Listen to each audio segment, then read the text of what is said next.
Hello, good morning and welcome to Joy News at 6.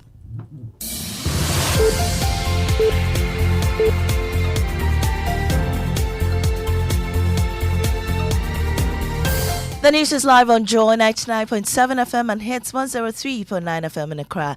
In Kumasi, we're on Love 99.5 FM and over 30 affiliates across Ghana, 16 regions including Volta Premier Ho and Menueva Flao, Lolonyo FM Hohoi and Kekeli FM. Get radio, TV and online content on the myjoyonline.com interactive app for Android and iOS devices. Coming up, national security begins tracking of intercepted audio clips of parents and some candidates allegedly plotting to financially induce invigilators. So that when the exam starts and they get the questions out to them, they will answer and send same to these invigilators who will then pass it on to the children. We have more in the ongoing BEC. Meanwhile, a student has died and another in critical condition after an accident in the Nocton municipality of the Volta region. They were going to see off their sister who came to visit them and they were run over by a vehicle. One lost his life with the other on admission at. Also coming up, labor unions demand the sack of managers of non-performing SNIT hotels. What is the problem? Is it mismanagement? If it is mismanagement, why don't you sack the management team and employ new people? We are not saying anything. If they can't manage it, they should sack themselves. Meanwhile, the RTI Commission has ordered SNIT to furnish it with information requested by Joy News on the sale of its stakes in several hotels within 14 days. We have details of that coming up shortly in business. Government set to launch debt exchange program for Eurobond holders after securing bilateral creditors' blessings on proposed restructuring terms. Details on the Joy Business Report. These and more coming up with us. Please stay.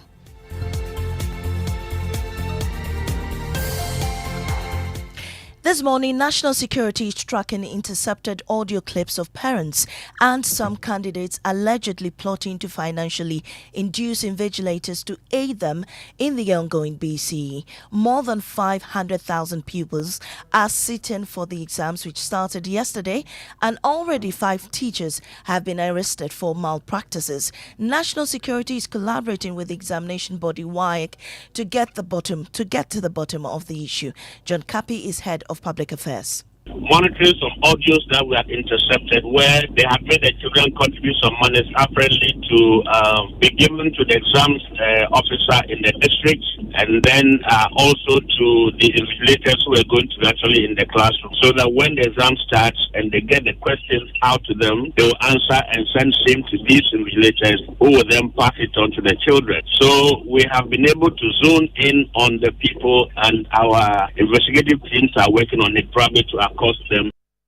Well, in the Nocton municipality of the Volta region, one student has died and another in critical condition after a vehicle ran over them. Here's Volta Regional Director of Education, Francis Agbemadi. They were going to see off their sister who came to visit them and they were run over by a vehicle.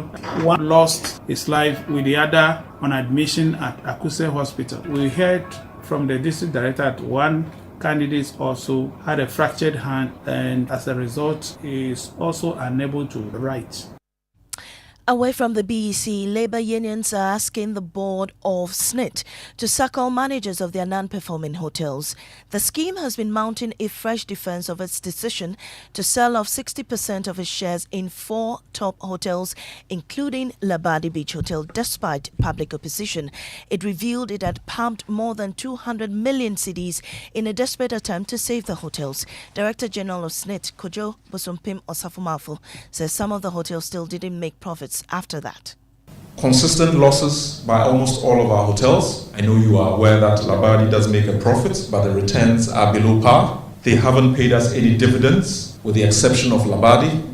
Labadi Beach Resort only started paying dividends for the last 2 years.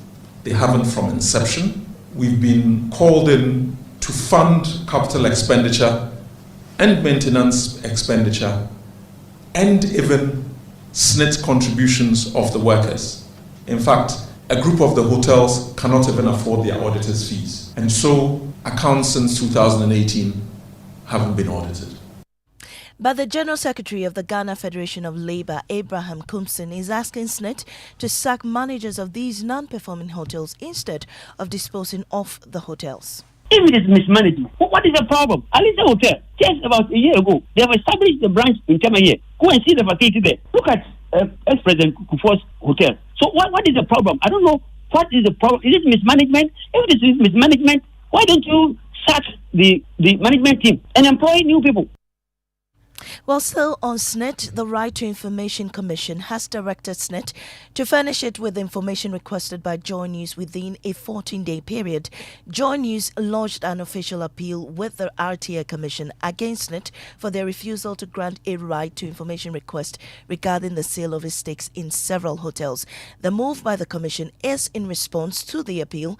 Head of our research desk at Joy News, Raymond Akwa, joins me with more on this. Well, first, SNIT yesterday at the press conference insisted that it did nothing wrong and that we failed to comply with their system for dealing with the RTI request, Raymond. We maintain that the request was received in the Corporate Affairs Office, inspected and subsequently rejected with the excuse that it was addressed to a non-existent information officer. But the letter from the RTI Commission resolves this matter, and I'm quoting. Okay. It says the person to deal with an application for access to information is the information officer.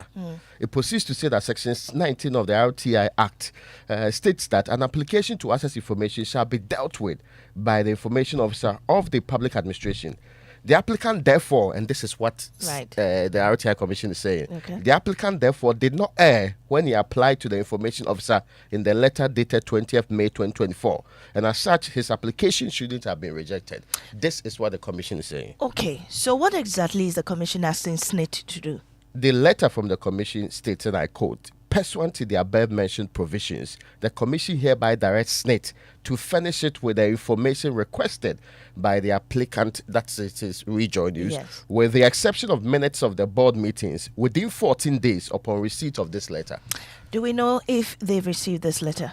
We do not know yet. Right. But, I mean, this letter is actually dated second, submitted to us on the 5th. The expectation is that they would have received it around the same period. Right. And I mean, proud to this particular press conference anyway. Thank you so much, Raymond Akwa, as head of our research desk. Now, the Ghana Bar Association has questioned the procedure used by the Chief Justice, Gertrude Tokono, in requesting for more judges to be appointed to the Supreme Court. Madam Tokono, in a letter, submitted 5 names to President Akufo-Addo for nomination, citing the increased volume of cases in the Apex Court. Now, the National Democratic Congress has criticized the proposal, while the Ghana Bar Association says it is not opposed to the nomination, but the procedure was problematic. Xavier Kuje is GBA spokesperson. That is not what is normally done. What is done is that the 3 recommending bodies, GBA, the Attorney General's office, the CJ's office, we bring various lists submitted to the Judicial Council. Judicial Council will now send the names with an advice to the President. The President will now decide to appoint everybody else on that list, or some of them, or to reject the list, everybody else there. Just that he doesn't also have the right to prepare his own list. You have to get back to the Judicial Council for the process to begin all over. Well, I think that it's just a simple mistake. That's the way I should think. I am not sure that it was intentional. Xavier Kuje, spokesperson for the GBA.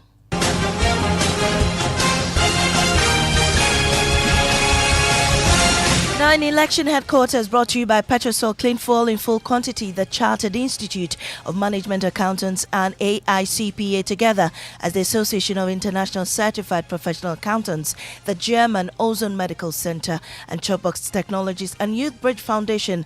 Now in election headquarters, the New Patriotic Party's nominations for the Menchia South parliamentary seat vacated by outgoing Member of Parliament Dr. Matthew Poku Prempeh following his confirmation as the running mate to Dr. Baumia began yesterday. Potential successors include his brother Nana Owusu Prempeh. Meanwhile, the party intends to close nominations today to fasten the election process scheduled for Sunday. There's more on this report. The New Patriotic Party has officially opened nominations for the Menchia South parliamentary seat ahead of its primaries on Sunday after the confirmation of its Member of Parliament Dr. Matthew Poku Prempeh as running mate to Dr. Mahmoud Baumia. So far, potential successors have picked up their forms at the Menchia South constituency office of the New Patriotic Party. Bernard Enchibosiakon is the Ashanti Regional Chairman of the MPP. We are ready to collect their forms tomorrow, and Wednesday will be the vetting. That on Sunday we can have a fruitful elections to elect one person to replace our Vice President Matthew Poku Prempeh. Well, Nana Wachi Adams report bringing us to the end of the bulletin this morning on Joy 99.7 FM. I am Amiesi Nyamiche Thompson. Up next is business on the Super Morning Show.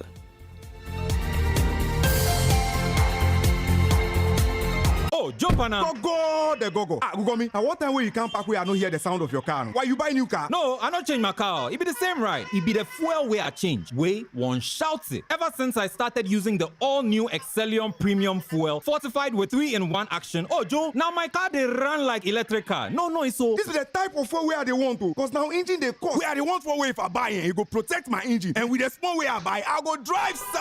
Absolutely. It's like strapping a turbocharger to your engine and giving it a protector. And what they bust my mindset be the 3-in-1 action, no? Excellium they prevent up to 99% of deposit. It be anti-wear, some be anti-corrosion. Won't pay when I open there. Hey, so where can I find this magical fuel? Just head over to any Total Energy service station and your car will thank you. Hey, then make a finish my gobe fast, then rush go Total Energies. My friend, but why your hand my gobe inside? I give you info. Make a feel the gobe too small. The go. Jopana. Excellium is designed to protect your car engine, decrease fuel consumption, and lower CO2 emissions. Don't say fuel, say Excellium. Choose Excellium, choose quality. Hey. We see you specking your car, taking that trip, chilling on the beach. Charlie, now we want to see this become your story. Simply use your ABSA card 10 times or more and you'll be entered into a monthly draw where you stand the chance to be among 5 lucky winners to take home 40,000 Ghana cedis. The more you use your card, the more entries you'll receive. Earn an extra entry by using the ABSA app or internet banking 5 times or more. No ABSA card? Don't worry. Visit the nearest branch for an ABSA account or card today and make winning part of your story. Promotion is between 1st July and 31st October. This promotion is regulated by the National Lottery Authority on the Caritas Lottery platform. Terms and conditions apply. Your story matters. ABSA. The luckiest. Luck is everywhere. For everyone, yeah. The luckiest. Luck is everywhere. For everyone, yeah. Doctors, nurses, barbers, drivers, bouncers, friends, teachers, bankers. You could be the luckiest. You could be the luckiest. East, west, north, south, to be. You could be the luckiest. You could be the luckiest. Accra to Haga. Let's go. The luckiest. Luck is everywhere. For everyone, yeah. The luckiest. Luck is everywhere. For everyone, yeah. Doctors, nurses, barbers, drivers, bouncers, friends, teachers, bankers. The luckiest. You could be the luckiest. Hello, Auntie Araba. Hey, Bugger, how are you doing today? I want to buy Pepsodent Cavity Fighter, but I don't have enough money. So what are you going to do? Can you give me the big size? You know, as for me, I'll pay the balance later. Today, no credit. I haven't sold much this morning. If you don't have enough money for the big size, why don't you try the 120-gram pack? There's a 120-gram pack? Introducing the new Pepsodent Cavity Fighter in 120-gram pack size. More affordable and convenient. Get yours today from any supermarket near you. Every smile matters. This advert is FDA approved. What is football? I elevated Inter to the pinnacle of European football by winning the treble. I beat the unbeatable Barcelona with Real Madrid, breaking all records on the way. I feel the hearts of the Romans with joy after winning their first European title. I am relentless. I am ambition. I am a winner. I am Jose Mourinho. I am football.com. Place your bets now. Please, do you still refill cylinders here? Oh yes, and there are a lot of benefits when you refill gas cylinders here. Not only do we get to run safety checks on your cylinder before refill, but you get to buy any amount of gas per your pocket. And you even get to see for yourself how much is really being put into the cylinder, so you're not cheated. Master, this one there, Philly Gadochi. I know say you no invite me, but I go talk some. If you know be these LPG stations, like how we taxi drivers go fill our tanks. But do these LPG stations have permit to still operate? Of course. LPG stations are safer now than ever. We've always been licensed and fully regulated by National Petroleum Authority with total support from Ghana Fire Service, Ghana Standards Authority, Factory Inspectorate, as well as the EPA. So don't worry, crowd. Oh, I hear say these LPG stations it be for indigenous Ghanaians. It be true? Of course. LPG refilling is the only industry in Ghana that is now 100% owned by Ghanaians. By refilling your cylinders at the gas station, you are promoting indigenous businesses. The money, it go stay here, no. Oh yes. Protect local businesses by refilling your gas cylinders at LPG stations nationwide. We know we shall win, and we know we'll survive. Yeah. Shall wash away all tears.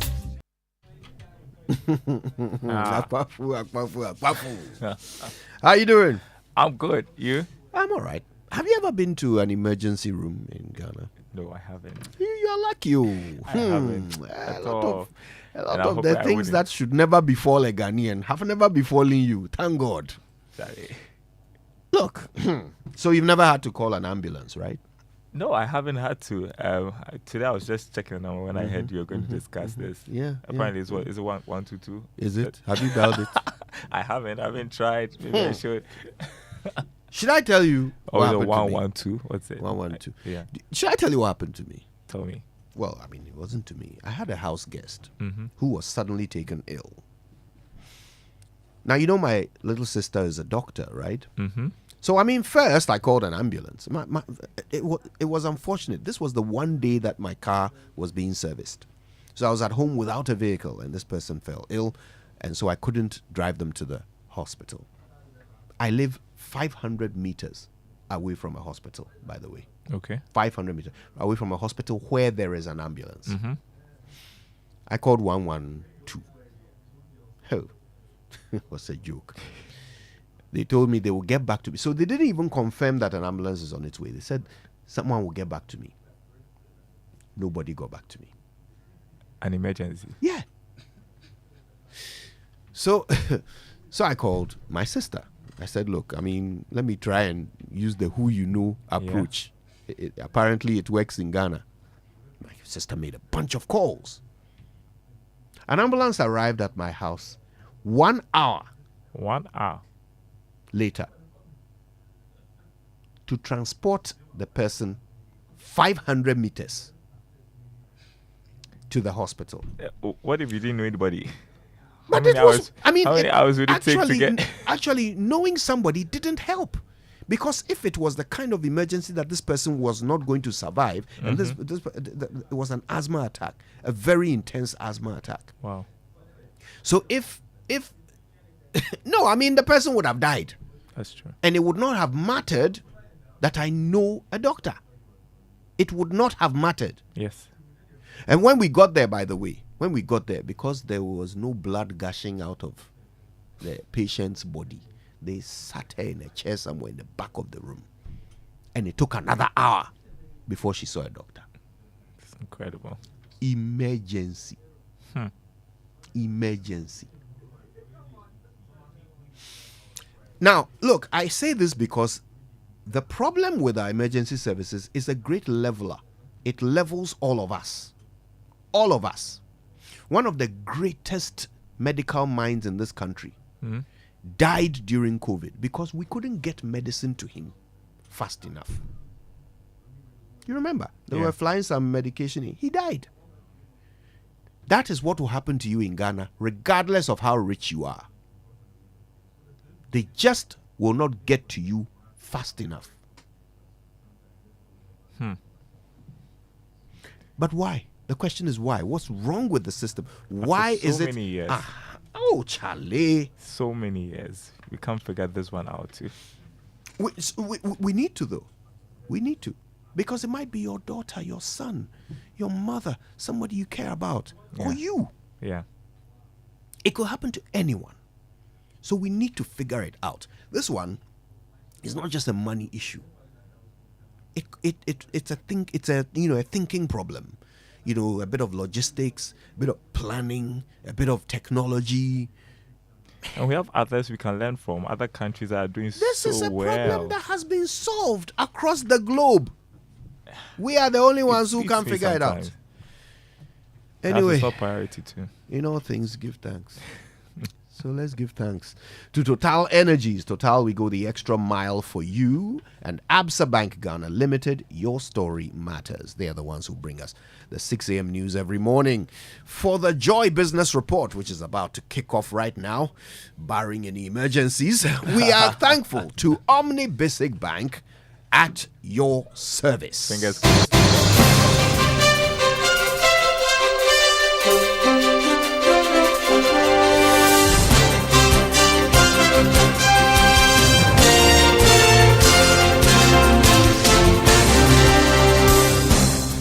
Hello, welcome to the Joy Business Report. Coming up this morning, government is set to launch debt exchange program for Eurobond holders after securing bilateral creditors' blessings on proposed restructuring terms. Also coming up, Bank of Ghana Governor Dr. Ernest Addison fears resumption of debt repayments from second half of this year could put pressure on the country's reserves. Plus, fish from Ghana's waters risk European market ban if illegal catch methods are not halted, a development that could deprive the country of much-needed forex. Details coming up.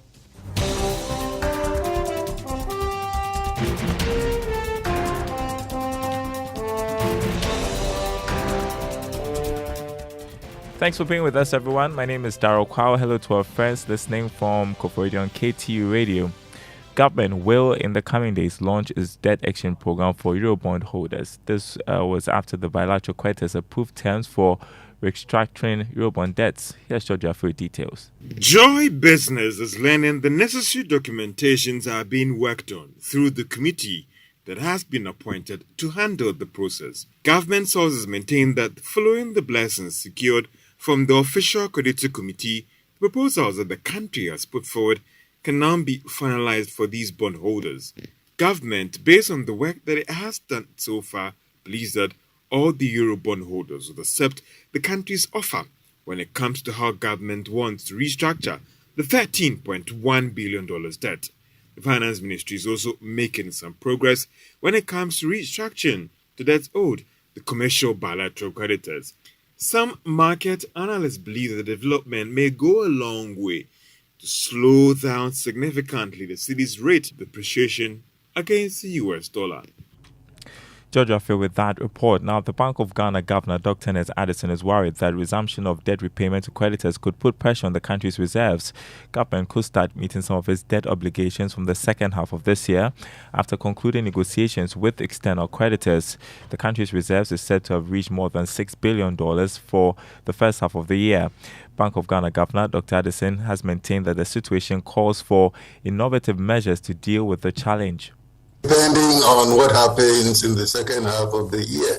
And listening to the minister, you can see the challenges that managing an economy entails. All of these IPP payments, they have implications not only for the fiscal deficit, but they also have implications for the balance of payments. And all of these details we are able to build for the entire year, or whether we'll be able to continue with this pace of reserve accumulation in the second half of the year. You heard Governor of the Bank of Ghana, Dr. Ernest Addison. Now, the IMF is projecting strong pickup in revenue numbers in the coming months. It follows concerns that the not-so-good revenue mobilized at the end of May could impact badly on Ghana's program and efforts to reduce the debt numbers. But IMF Mission Chief for Ghana, Stefan Hode, disagrees with that. Indeed, the year has started relatively slowly in terms of revenue collection, but we understand from the Ministry of Finance and based on data that we have received recently that things have improved significantly in the subsequent months. So we are not overly concerned by what we are seeing since the beginning of the year. We will have an opportunity to discuss these numbers with the Ministry of Finance and with the Central Bank. Within 10 days, we will be in Accra just for a short technical visit, and that will be an opportunity for us to engage with the authorities on those numbers. Stefan Hode there, IMF Mission Chief for Ghana. Now, economist Professor Peter Korte has cautioned that introducing new taxes in the media budget review will stifle private sector growth. Finance Minister Dr. Mohamed Amin Adam is expected to present the media budget in the fourth week of this month. Speaking to Joy Business, Professor Korte rather advocated the removal of some taxes. Don't want to see new taxes because it's certainly going to kill the private sector. And I don't think you're looking at government's own programs and policies, it wants to kill the private sector. So certainly, the government will hit to the core, not to introduce higher taxes, but rather measures to make the existing ones work. And I think we've seen some of such statements from the vice president, current vice president, and flag bearers of the MPP make some of this statement. So I believe it has to carry through. It has to start from now. That was economist Professor Peter Korte. In other news, fish from the country's waters could soon be banned from the European markets if measures are not instituted to halt all forms of illegal catch methods. The country has already been issued with a yellow card by the EU, which indicates lack of effective monitoring systems to sanitize the fishing industry. Senior lecturer, Department of Marine and Fisheries Science at the University of Ghana, Dr. Angela Lamte, told journalists that efforts are being made to reverse the situation. She spoke after addressing stakeholders at Watch Africa meetup with coastal communities in Ghana. It's a warning that if you don't check IUU fishing, if you don't curb all the illegalities, we will issue you a second yellow card, which is equivalent to a red card. So for now, we are able to still export our products to the European market. But in case we don't comply with the directive and ensure that IUU fishing is kept to the minimum, they will issue us a second yellow card, which would mean that we can't export any of our fishery products to the European market. And if we are not able to export any of our fishery products to the European Union, guess what? The foreign exchange that we get from the export wouldn't come. And then secondly, when you are tagged such a label that, oh, your products are not good, even when people or expatriates come from Europe into Ghana, they wouldn't want to eat our fish. Senior lecturer, Department of Marine and Fisheries Science at the University of Ghana, Dr. Angela Lamte. Now, the Ghana Free Zones Authority has announced plans to develop industrial zones in the country in partnership with development agencies. Chief Executive of the authority, Michael Quay Jr., disclosed this to Joy Business at a meeting held with the visiting German parliamentary delegation and the Ghana Free Zones Authority. We are also working with whether it's GIZ, IFA, KFW to look at various areas of interest that would help in the developing of the Tema export processing zone. We know that the zone is full, but we need to manage it better. But because it is full, luckily we've been able to get 1,200 plus acres at Afienya, which is just right across the road. And we are going to start that even on the very right note to make sure that the mistakes that were made in the past will not be repeated. Michael Quay Jr., Chief Executive of the Ghana Free Zones Authority. The Africa Center for Retirement Research has urged the Social Security and National Insurance Trust SNIT to find innovative ways of improving contributions to the scheme. Total contributions to the pension scheme for last year reached almost 7 billion Ghana cedis. Speaking to Joy Business, Abdallah Mashoud said despite the feat, there is still more to be done to improve the numbers. You have to look at the total picture. You have revenue on one side made up of contribution collected plus investment income. In this case, they need to enforce their compliance enforcement strategy and also to look at, getting the single investment to perform. When we come to the liability, demography really in the two colors because we have a retirement rate, people are eating that, so somehow very difficult to control the amount of benefits that you feel. And, we also have lots of persons die in mortality. And, once you die, you have to so lots of benefits very, very, very. Executive Director, Africa Center for Retirement Research, Abdallah Mashoud. Real estate firms fear they could be the next target by government over price control measures aimed at protecting consumers. The Trade Ministry has been able to lay before Parliament a legislative instrument to aid in ensuring full price disclosure and some other controls for cement pricing. Executive Secretary of the Association, Samuel Amegaibo, says they are worried about this development and how government is handling the cement issues. I always tell people that we are in the business of manufacturing where our product takes a long time to turn around. And so if you start a project at a price and you start a foundation and you are buying cement, for example, at 60 cedis, you are doing blockwork at 70 cedis, you are doing gable at 80, it is a very difficult situation for you to even put these figures down, price up. Yeah.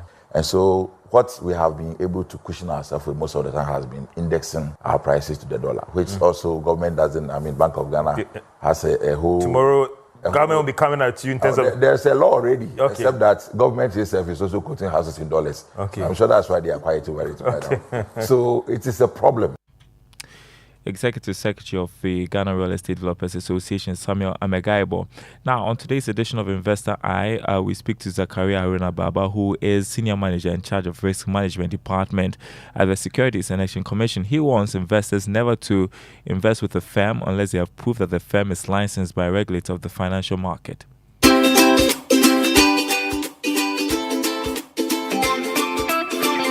So, as an investor or prospective investor, the one thing you should look out for is that whether the entity is registered with any financial regulator. We have the SEC, we have the Bank of Ghana. So you should look out for that element, that the certificate of authorization to operate as an investment firm or investment listing. So you have to first of all look out for that thing.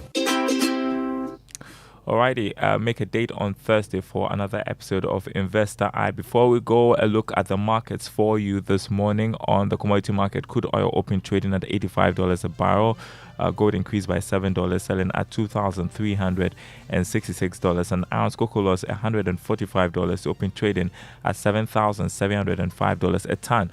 On the currency market, the dollar going for 15 cedis 50 pesos, the pound 19 cedis 86 pesos, the euro going for 16 cedis 80 pesos.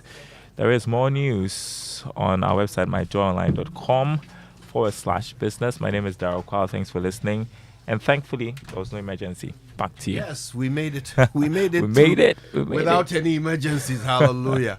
Otherwise, God knows how long it would have taken. And the nightmare is not only when you are waiting, to be attended to while you are dying, but also even after you are attended to. You're still not out of the woods. And it's a hellscape, some sort of, it's like a scene from a nightmare when you walk into a typical emergency room here in Ghana. I mean, it's working in other countries. Let's just learn what they're doing and implement.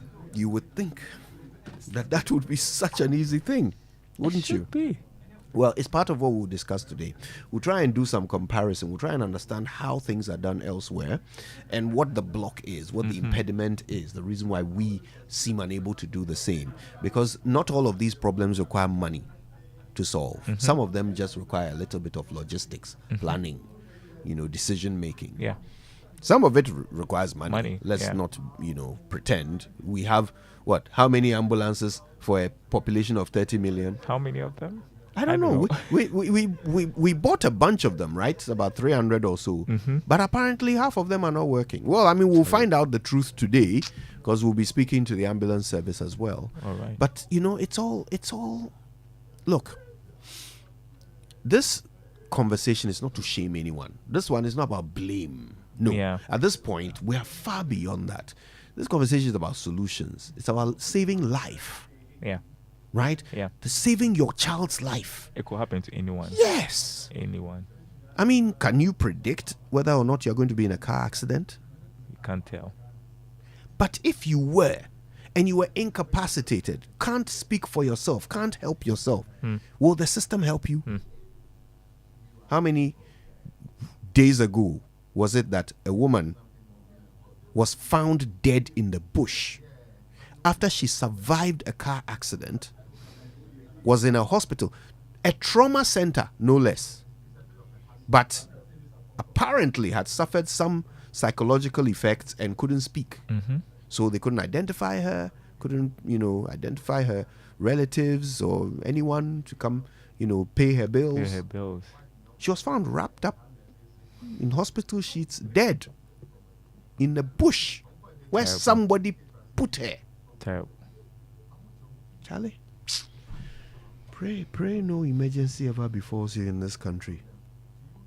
Or pray this conversation yields results. Yeah. So that if an emergency befalls you, you survive it. Okay. Something inspiring, I think. This one is called quite apt because this is your only hope. When God shows up. Nice one. Yeah, I think it is.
Birthday, dear Raymond. Happy birthday to you. Thank you. Hey! Thank you. Yes, that's a sackable offense. Today is Raymond's birthday. Today is Raymond's birthday. Yes. That's right. So you were born. Most likely. It's not a rumor. No, he descended from heaven. Yeah. Oh, that's fantastic. Somebody with origins from Israel. I don't believe in that. Oh, goodness. All the groups that say they came from Israel in Ghana, I say, we are connected. God's people are reading by biblical stories. And, yes. Anyway, the only thing from Israel Ethiopia and the other areas say that. The only thing in Ghana from Israel are the stones that were going to be used for the cathedral. Anyway, Ray, it's good to celebrate your wonderful day with you. Use my birthday to be throwing shade left, right, center. We are simply saying I intend remaining holy and for we God. are simply saying there has never been a better reason in this country for a kinky party. Yes. There is something to celebrate. Yeah, because I'm mourning, I believe that God first. But kinky can be used to mourn. Yes. In fact, for some tribes, it's the staple. In fact, in the Bonyo party after the funeral, kinky is there. Yes. Anyway, let's get to our Drive Safe campaign, brought to us by Joy News and the Multimedia Group, supported by Toyota Superior Quality. So our tip today says, when in doubt, yield. So defensive drivers know to yield in uncertain situations. If you're unsure of how to proceed in an intersection, or a traffic sign is missing or has been hit and is not clearly visible, practice the defensive driving technique of yielding to uncertainty. Once you've determined it's safe to continue, do so. Now, let's learn how to say it right. And it's brought to you by Kingdom Books. Kingdom quality and affordability are their hallmarks, and Societe Generale Bank Ghana. The future is you. Something must be done. You say either, I say either. Attention, rare word alert. Luxuriant. Isn't it a lovely word? Luxuriant. Luxuriant. And no, it does not mean luxurious. It means rich, lush, growing profusely, fruitful, yielding abundantly, thick, fertile. Let me use it in a sentence. Poirot absent-mindedly twirled the end of his luxuriant mustache. Anyway, the word luxuriant can be traced back to the Latin word luxuriare, which means to grow profusely or to have in excess. Luxuriant. That's how you say it right.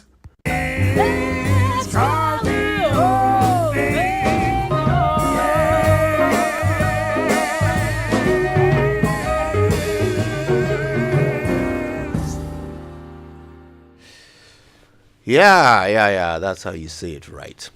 Now, listen, before we get into the news review, which is brought to us by Syntex Tank, Air Strong, Air Tough, and Access Bank More Than Banking. Yesterday, SNIT, the SNIT, is he the Director General or the CEO? Yes, Director General. Yes, the Director General of SNIT, Mr. Osafo Bosompim Osafo addressed the media, and one of the questions he answered was on a right to information request made by Joy News, which they did not accept or agree to. Let's listen to what he said. The other issue that has come up is this right to information business. And again, this is one of the issues that was raised, which we found very surprising. I think we woke up one morning to see something in the press on Joy News and My Joy Online saying that we had turned down a right to information request. So we followed up, and the answers that we got were very unsatisfactory. And that is that they brought the papers here, some fair lady opened them up and said she cannot accept them. That doesn't happen at SNIT. All the rights to information requests that have come have simply been addressed to myself. They never come and hand them in personally. Our mailing system works, and it gets to us. It does get to us, or it goes to the right to information officer. And contrary to what has been asserted, we do have a designated right to information officer. And they have been responding to requests since 2021. So I'm not exactly sure how someone then comes here, claims to have handed something in, and then seeks to then score points on that, saying that SNIT turned down their right to information request. We have nothing to hide, absolutely nothing. We do have an right to information officer. And in fact, when you even go through it further, SNIT was one of the 8 public institutions publicly commended by the Fourth Estate because of the way we've responded to these requests. So far from trying to hide information, we are very open about it. So we take very strong issue with claims that we have turned down a right to information request. In fact, what the law allows for is that if you have an issue, you bring it up to the institution for redress first. So I didn't even see the necessity. I am sure that if Joy Online or My Joy Online or Joy FM wanted to have the issue addressed, they could have addressed it to me, or they could have come up to me for redress. And indeed, after we saw that, we asked them to bring it to us, and it's been submitted. So this business of we have some information to hide is just not true. And we take very strong issue with that. Coffee in your cup and Joy on the set. The Super Morning Show is always the best bet on Joy 99.7 FM. So that's what Mr. Bosumpimo Safumafo had to say yesterday about the right to information request that Raymond, I believe you sent. First and foremost, on the afternoon of May 23rd, 2024, around 3:28 p.m., my colleague went to the front desk of SNIT, informed the attendant that she was there to submit an RTI letter. I'm sure if they have cameras there, they would capture her that time, 3:28 on May 23, 2024. But I'm not even sure that's what he is disputing. But let's move it on. And she was directed to the Corporate Affairs Unit, where she was then made to sign in name, details, and if they want the name, I can give it, contact and time. All of those things were signed in to go and deliver the letter. She then went to the Corporate Affairs Office. The first person you meet when you enter the office is the first person she spoke to, just to deliver the letter. The person took the letter, opened the letter, and then said there was no RTI officer, so she cannot take the letter. What was she supposed to do? Force the letter on the woman? Or now actually change the person who's now addressed, the letter is addressed to at that moment? So, of course, and if they are lying that the people in that Corporate Affairs Office today, she'll be able to identify the person she gave the letter to, who took it, then gave the particular indication. The Director General also, and I think the government of his issue is that it should have been sent to him directly. Don't take my word for it. On the 2nd, the RTI Commission wrote to them to respond to our appeal to the Commission to help us get the information. That letter, which we have published anyway, part of it says here that, on this matter, the person to do with an application for access to information is the information officer.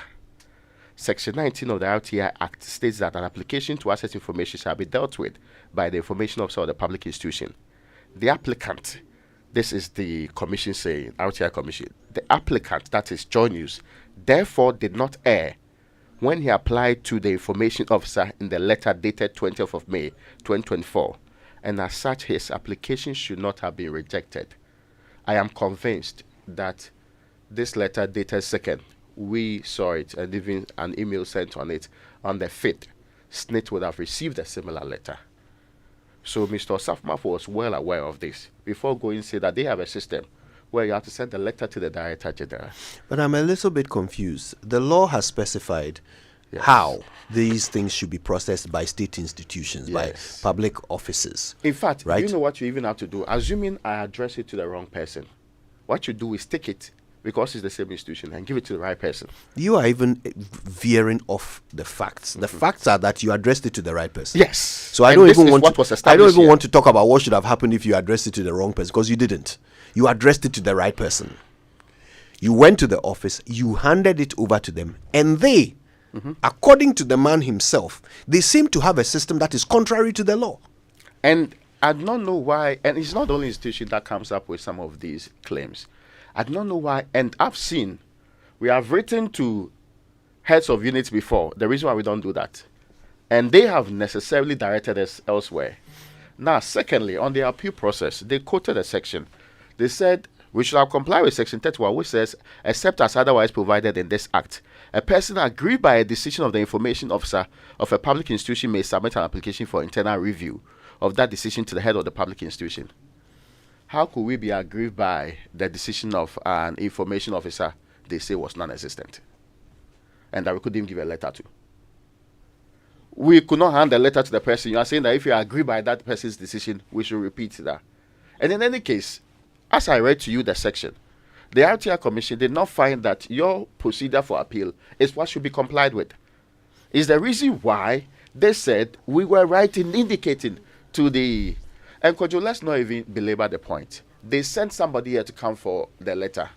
We gave that same letter to the person. This is when we first heard this matter. Up until the time and this morning that the Director General of SNIT was doing his press conference yesterday, there was no response to the issues we had raised to us. So when are they going to respond? So in fact, what you are saying is that everything he commented on yesterday is actually no longer relevant because they have come for the letter. Yes, they came the same day we did a story here in the morning. They came the same day for the letter. They've come for it and they haven't responded. And they have not responded. Remo, I think you are being too polite. Maybe it's your birthday, so you are being nice. Because honestly, this matter here...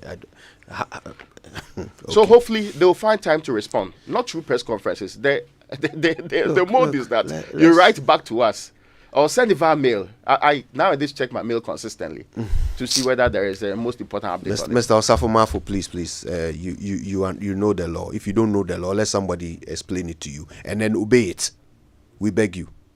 Obey it and give us the information. It's not yours.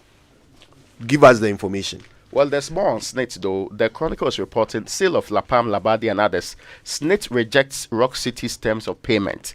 Hotels still not sold. And this is one of the issues that he mentioned yesterday. You know the payment terms that we discussed the other time and the difficulties with how it was supposed to be paid. SNIT appears to have had, even though they settled on Rock City. Then the question will be, because the two prongs, we have been told a long time ago, were both technical and financial criteria for selecting that. So financially, they determined that perhaps not only the finances of Rock City, but their plan to pay was also cogent. So this rejection of terms of payment, what does it mean? That Rock City is not complying with the earlier terms? Or Rock City has come up with terms that they are not so in love with now? I hope you get my point. Yes. They are still being very polite. I do. Now, the point is, in that particular request, and what Rock City submitted, what was SNIT looking out for? Did they just say, indicate how much you're paying, or it also had and how you intend to pay? SNIT should not just say, we rejected their terms, but since you want us to know what you did, it's important to tell us what you were expecting. Because you've told us that for Spartan IVS, they did not actually pass the technical assessment stage. And so you did not even open the financial bit. Now, so they did not get to know the $200 no, he did not get to million know it. dollars. Surprisingly, yes. they didn't. And that's why they settled on the $60 million. Now, it's also important. So I am also interested, for instance, in the criteria for determining the technical suitability. Now, SNIT has also talked about its own assessments, totaling some 59 million, of which Rock City exceeded. I want to know who did that assessment and how that person came, because they talk about, current rates, which is fine. I mean, if you're going to go into that kind of sale, you look at the current market value. But in determining the market value also, you would look at cost of replacement, you'd look at the going concern, for instance. So for a facility that pays 48 million dividend over a 5-year period, you want to ask yourself, and makes hundreds of millions of cedis, okay, as interest, you want to ask yourself, how is it possible that 60% of that facility amounts to $29 million? I need to understand. Yeah. I need to understand how you came by that. Because if at any point in time, that facility, most of the time, fully booked, conferences happening. But that is not even all. SNIT says they gave shareholder loan of some 200 million. And there has not been a return on that investment. They talk about negative return on the investment. This is what I want SNIT to also tell us. Now, in the facilities that made profit, because Elmina Beach Resort at the point made profit, Buzia Beach Resort at the point made profit, it is La Palm and Ridge Royal that have made losses consistently, particularly Ridge Royal, since it was established. It will be important to know, for instance, why they are making losses. SNIT should know that it's not just saying an entity makes losses. If you look at the entity's accounts, you would know what the entity spends on and what it gets in return. What is costing the entity so much? Is it the personnel? Is it the other things they buy? What is it that they do that leads to a rise in cost, which they cannot offset with their revenue? These are things SNIT should be telling us. Don't just throw figures out and say, we invested 200. In any case, the 200 million, was it invested in bulk or it was invested over a long period of time? If you've invested that over a long period of time, what justification did you have to continuously invest when the entity was making losses? Yeah. Anyway. And look, my only question on this, and by the way, just to finish off what you're saying, look, we must actually, as part of our accountability, be asking SNIT, what is it about these hotels that a private person will be able to turn a profit with, but you can't?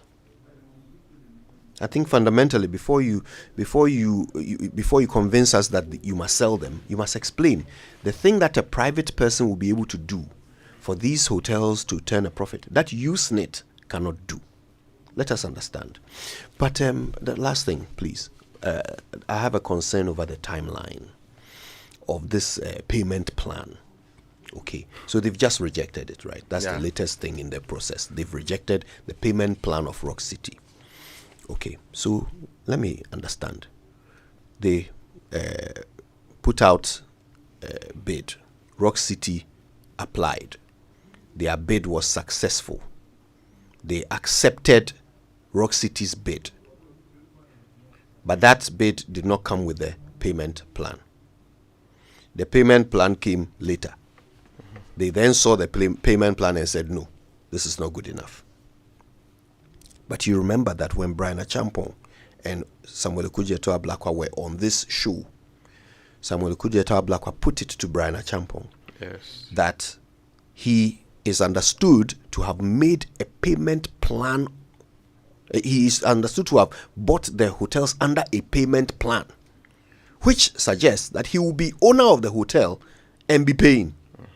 So he could actually pay with the proceeds of the hotel, which Brian Achampong completely denied and said anybody who agrees to that, to a deal with such a deal with a payment plan would be irresponsible. Yeah. In fact, Jojo, let's find that clip of what Brian Achampong says specifically about that in answer to that question, so we can play it back. Because how did the payment plan conversation come up if the man who is buying the hotel claims that it would be irresponsible for the hotels to be bought under a payment plan? All right, let's just do a daily guide this morning. Baumia presents Napo to Tune for today, and at 1 p.m. today on the Joy News channel, we'll start our coverage of that. EC Chair IGP pledge credible elections. NDC SC parking claims untenable. Majority Leader Okwe Sheikh's Dom Kwabenya and GNPC floss ENI in $7 billion case, and we're told that the tribunal which heard the case of ENI and Vitol against government and the GNPC has delivered its decision, with the final award being a mixed bag for Ghana. So the tribunal in its decision found that the unitization directives in the circumstances in which they were issued were wrongful and that the determination of the initial tract participation was arbitrary. However, the tribunal denied claimants the monetary damages, initially $7 billion, and subsequently reviewed the amount to 900 million plus interest by the end of the proceedings. The tribunal, however, held that Ghana should pay 50% of the amount paid by claimants to the Swedish Chamber of Commerce, which amounts to 189,000 euros with no interest. Let's go for the online news review. Yeah, it's brought to us by Zenith Bank in your best interest, Goyle Good Energy, NRA India, and G&J Technical Services, celebrating 30 years of providing backup power in Ghana. Now, you can check out all the stories on myjoyonline.com. But now it's time for the BBC News, brought to you by Fidelity Bank, believe with us, and Old Mutual, 10 years of greatness in Ghana, here for a lifetime. So how much more are customers willing to pay for them? This is the BBC World Service, the world's radio station.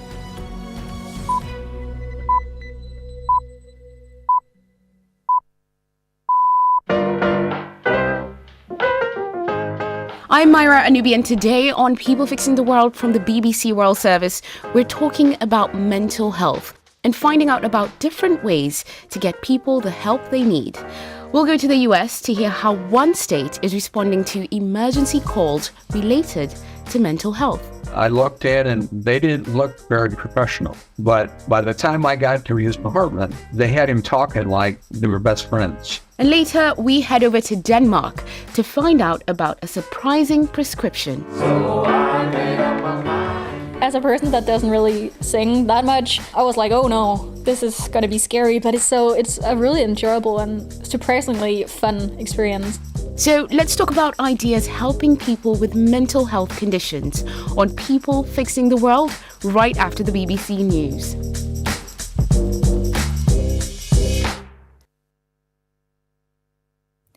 Hello, I'm Emily Thomas with the BBC News. President Biden faces intense scrutiny as he prepares to host a NATO summit in Washington, with growing calls by fellow Democrats to drop out of the US election race. The senior Democratic Congressman, Adam Smith, became the latest party figure to call for him to step aside. Here's Sarah Smith. Joe Biden is aggressively fighting back against his critics and insisting he will not step aside. In a call with top party donors, he said it was time to put the focus back onto Donald Trump and, as he put it, attack, attack, attack.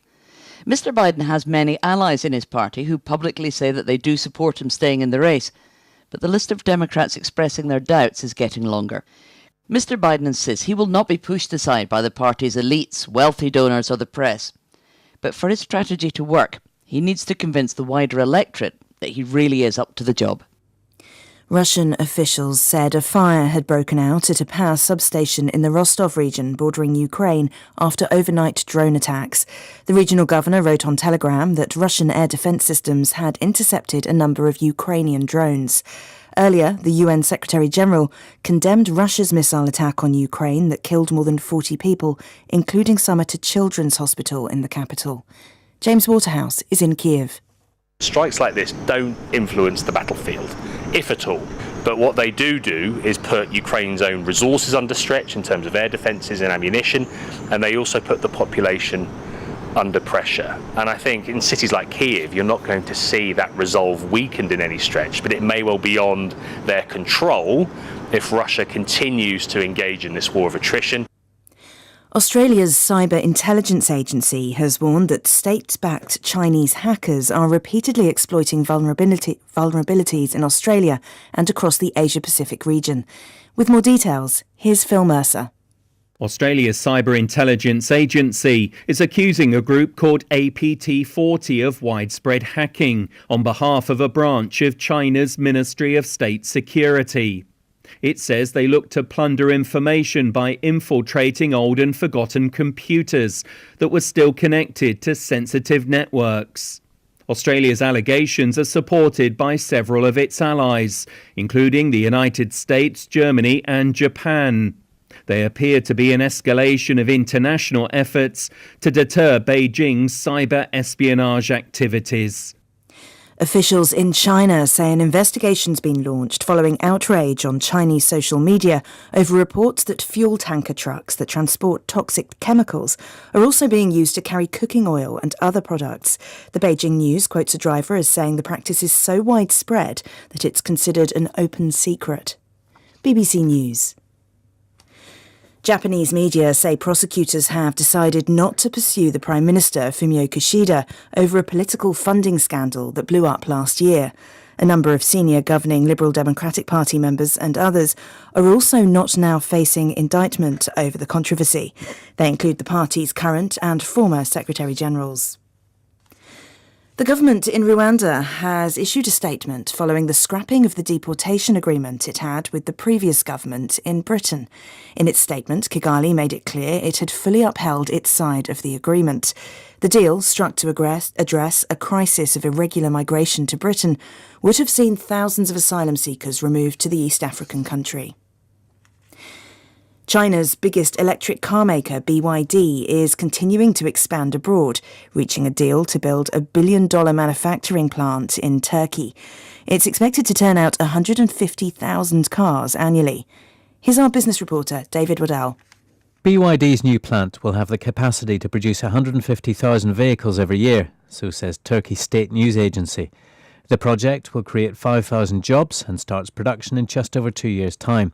The deal was signed at a high-profile event in Istanbul between President Erdogan and BYD's boss, Wang Chuanfu.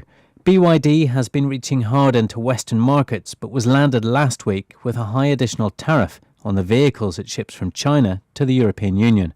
Turkey's part of the EU customs union. Vehicles made there and exported to the EU would avoid this special tariff. Aboriginal groups have criticised a snap 72-hour nighttime curfew in the central Australian town of Alice Springs, saying it's an overreaction to an outbreak of violence. It was imposed after a brawl involving 80 people and attacks on the police. There's significant disadvantage among the First Nations population of Alice Springs, including poverty and alcohol abuse. BBC News. For decades, we have helped businesses connect with their trade partners all over the globe. From Ghana to Burkina Faso, Côte d'Ivoire, Benin, Togo, Senegal, China, Morocco, France, Netherlands, and many other countries. We have made it possible to bring Ghana to the world. We have brought small and medium businesses closer to their customers across the regions in Ghana with our SME support facilities. We have brought relief and smiles to the faces of families with our employee personal loans. With our cutting-edge technology and digital support, we take the burden of complex thinking off you, making life simple. That is who we are, as close as a partner. Bank of Africa. We are indeed the African bank with the global reach. Good energy hits the road with exciting choices to energize your ride, giving you more options to take you further. Watch this space for your choice. Goil, yeah, yeah, yeah. Say donut, donut, donut, donut.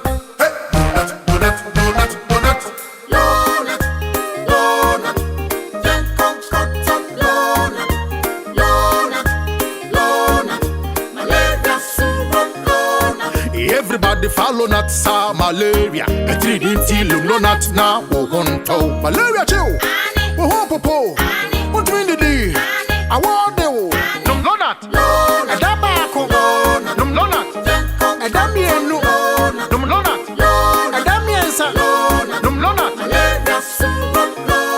Lonat scatter malaria. Lonat ide scatter malaria. A quality product from Blaze GVS Pharma. Yenshishemu hu se malaria wa wumojam ansa na wanum Lonat. Na nam yensearch na malaria no daso wo ho a ko hu dokota. This advert is FDA approved.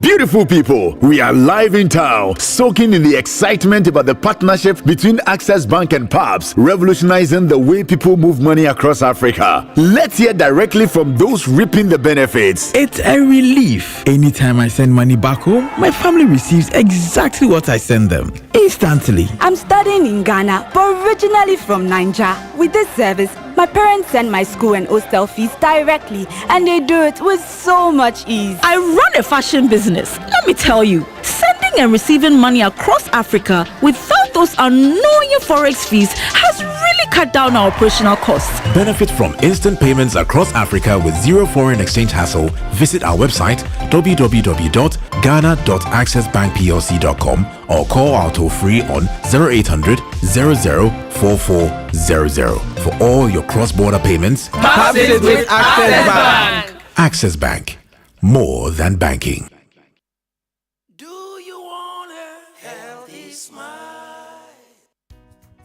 Have you ever experienced tooth sensitivity, especially when drinking or eating something hot or cold? It could be a sign of enamel erosion or gum recession. Hi, I'm Tanya from Bethel Dental Clinic, Ghana. Enamel erosion weakens your teeth, making them more susceptible to pain and decay. Gum recession is where the gum pulls away from the tooth, exposing the root or neck of the tooth underneath. To prevent and treat enamel erosion, during your periodic dental visits, your dentist may offer fluoride treatments.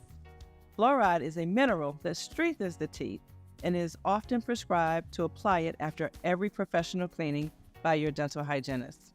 When there is advanced gum recession, your dentist may need to place a composite filling to cover the exposed second layer part of the tooth.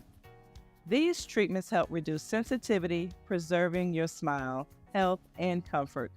Don't wait till you start experiencing tooth sensitivity. Be diligent with your routine dental visits every 6 months to maintain your best oral health.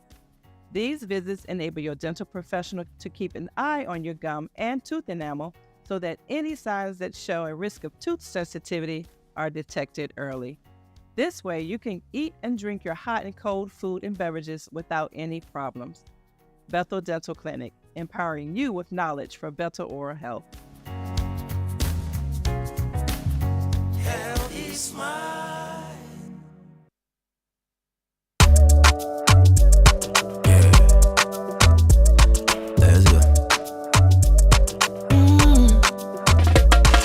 My body, when you wake up in the morning and you know the money calling, oh, you go work, but you know it's out in your side. If I believe with us, if I hold my hand and believe, oh, cause you know it's out in your side. And when you dream, no say I live for you. And when you hustle every day, many wanna go. Anything you do, I live for you. Many want. If I believe I live your side, fidelity. If I believe with us, fidelity.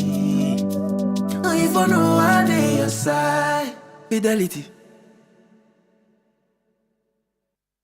Do you know what that is? It's the sound of me looking into my Nido 23 grams promo sachet for a code so I can win in the Nido Opatampamo promo.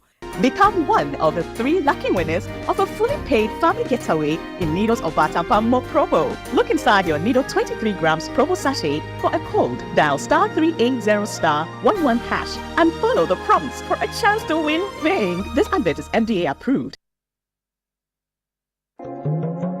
Coffee in your cup and joy on the set. The Super Morning Show is always the best bet on Joy 99.7 FM.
something that we did on myjoyonline.com. It's something I've been saying all these years. Yes. A lot of you have doubted me. But today is Raymond's birthday, so let him enjoy. What am I? What are you missing? Yes. You should say, what are you avoiding? Ow! Thank God. All I'm trying to say is that Ghana's all-time best rapper, Joe Frazier, Big Joe Frazier. Now listen. I now understood why you said today was my birthday. Why? So that's right. I wanted to. Raymond, you said Winston. You said we were not going to. Yeah, but he wanted to know. I beg you. I don't like suspense. I didn't watch the video, but I saw him in some. They say Joe Frazier saw something. Please. It's okay. He talks about all the bad things people do after church. That's his latest song. After church. Hopefully, he doesn't do that thing. I suspect it might be a very nice one. Like he has done his thing again. He has done that. So this time he's doing some. No, it's not shishi, but still the rhyme day inside. No. You see, we would have allowed him. He's the only rapper whose rhymes come at the beginning of the sentence, not at the end. Uncle Joe Frazier, we respect you. Church. Anyway, we'll deal with it's an important matter. We'll deal with him. We would have allowed you when you were 25. No. At almost 60 years. Today, please. Today, dear, you let's Big Joe Frazier. But let's celebrate the man of the masses, the man of the people. In fact, if Alumbani.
Who they said was there around 6:30 to 7 a.m.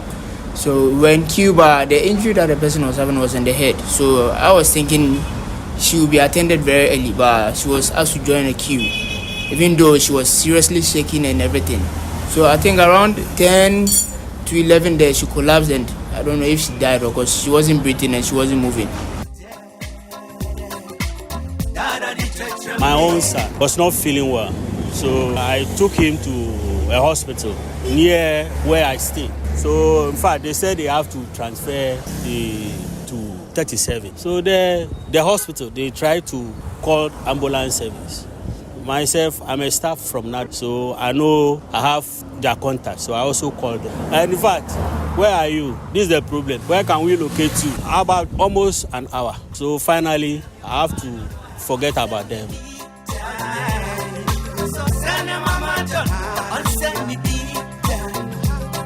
A painfully popular experience, quite a commonly shared one amongst Ghanaians who have unfortunately found themselves in a medical emergency. And this morning I was telling Daryl about what happened, in my house, where even though I know someone, it still took over an hour for an ambulance to travel 500 meters to my house.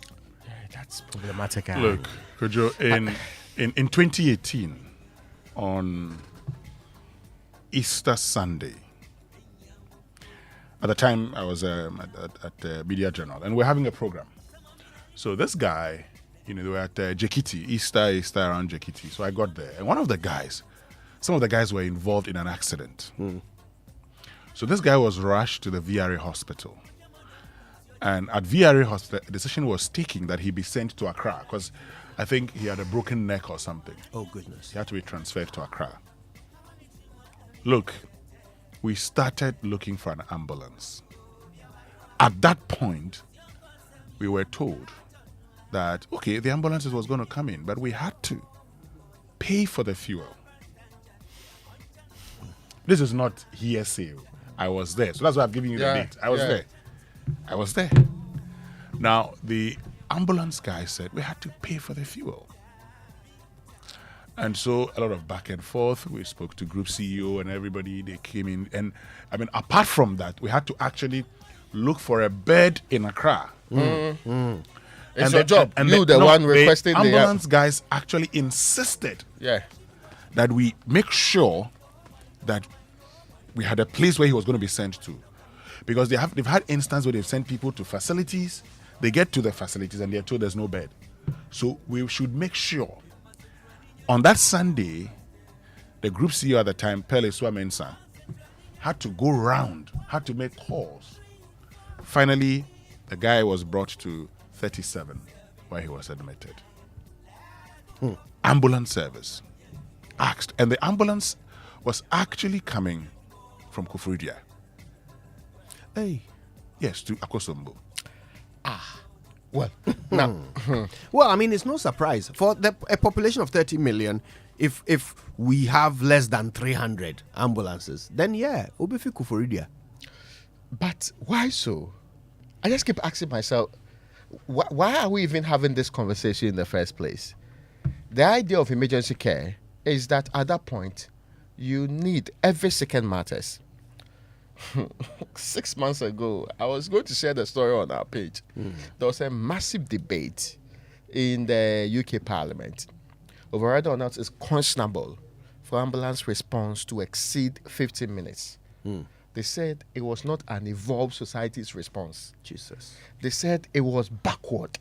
In fact, that included the time they had to wait in a queue of ambulances at the hospital. And they said no society should allow that to happen. In fact, they didn't even add the word advanced. No society should allow that happen. Do you know, I was trying to look for the average response time in the Republic of Ghana. Yeah. I mean, see, we let's not pretend that we can't learn lessons from elsewhere. Sometimes people say, we are inputting somebody's standards. Do you know how they develop those years? Please, this is not rocket science. But we should take this as a national cry. When you are in your very vulnerable state, would you get the help you require when every second matters? We are not saying that on our streets they should have defibrillators like the way they say the difference between what happens at Heathrow and other places are 89% of the chance of being saved when you're at Heathrow because of defibrillators and other things. But on the streets, you may have difficulties. We are not even saying that. We are saying that. Well, we are, but just not today. Yeah, not today. Okay, yes. We are not even going there now because you may say we are asking for too much. Yeah. But we are just saying when I am able or somebody close to me, when your wife is able to call, please, we have an emergency. I can't even feel a pulse. I think that he's going to this state. Can you come and help? Every second of that moment matters. And you know, moving the individual, especially if they've had an accident, moving the individual, how you move the person may lead to a permanent damage or actually improve the chance of surviving. So it is absolutely crucial that intervention is done. You today ask yourself, go through your contacts. How would you get an ambulance to where you live? I'm not saying those of you who live in the AC region is a problem. Where you live, where even the roads are not proper. Even when they blurt out their sirens, people are not still giving them way to access you. Even when you have access to the ambulance, the most painful thing, and I heard it happened to the gentleman in Tamale who had been involved in an accident. The guy himself had called for help, and they told him, how much are you paying? We are taking 600 today as a fuel. See, no society should demand money from you. The reason why we introduced National Health Insurance is that they call it at the point of service delivery. Out of pocket should not be done because you are in emergency care. You are in some position where you need help immediately, and money should not be the hindrance. But here in the Republic of Ghana, money is a greater determinant whether you survive or not survive. But even so, because of availability, you will force ambulance service workers and other people to make life and death decisions. So you look at Kojo and say, oh, he may have money. Oh, Winston, I'm not sure will have a lot of money. So he may be able to pay more. Then we give him the service. No proper 21st century society should not be having this conversation or should even be having this conversation in this day. Ray, you know the real danger. It's unconscionable. The real danger is that, you see, even the point at which your money might come in and save you, that point comes too late. That's if you reach out. That point comes too late because they cannot determine over the phone whether you have money or not. They can't. It's when they get to you that they can make some of those decisions, right? So look, no matter who you are, no matter how much you earn, you can still die from an emergency that you would survive in any other part of the world. You die from it in Ghana because they will not get to you in time. That's true. And by the way, the only people who are immune to this, the only people who have a chance of surviving in an emergency in Ghana are politicians. I don't think so. Oh, Ray. No. I don't want to remind people of what they have happened to other people before, but we know examples. That's why I said they have a chance. All right. They Anyway, have a chance of surviving. Let's get to the UPSA Law School Point of Law series for today. Let's do it. But of course, this is the conversation we're having and your experiences. We'd want you to share your experiences with us, okay? Look, I'll tell you something later on. And so you can join us on X, use the hashtag JoySMS, and then on WhatsApp 055-111-11997. And our Point of Law series for today, the UPSA Law School Point of Law series says, any person who's less than 15 years cannot be imprisoned. And that's Section 314 of the Criminal and Other Offences Procedure Act 1960, Act 30. Any person who's less than 15 years cannot be imprisoned. Section 314 of the Criminal and Other Offences Procedure Act 1960, Act 30. Right. Okay. I guess this is why we have things like Borstals and the young offenders institutions and all of that. Mm-hmm. Okay. All right. Well, listen. If you've ever had a brush with death and had to encounter the legendary emergency services of Ghana, tell us about it. Use the hashtag JoySMS. That's what we're talking about today. Wake up to joy, joy, joy. Sunshine and joy in the morning time. Yeah. Wake up to the super morning show. Yeah. Wake up to joy.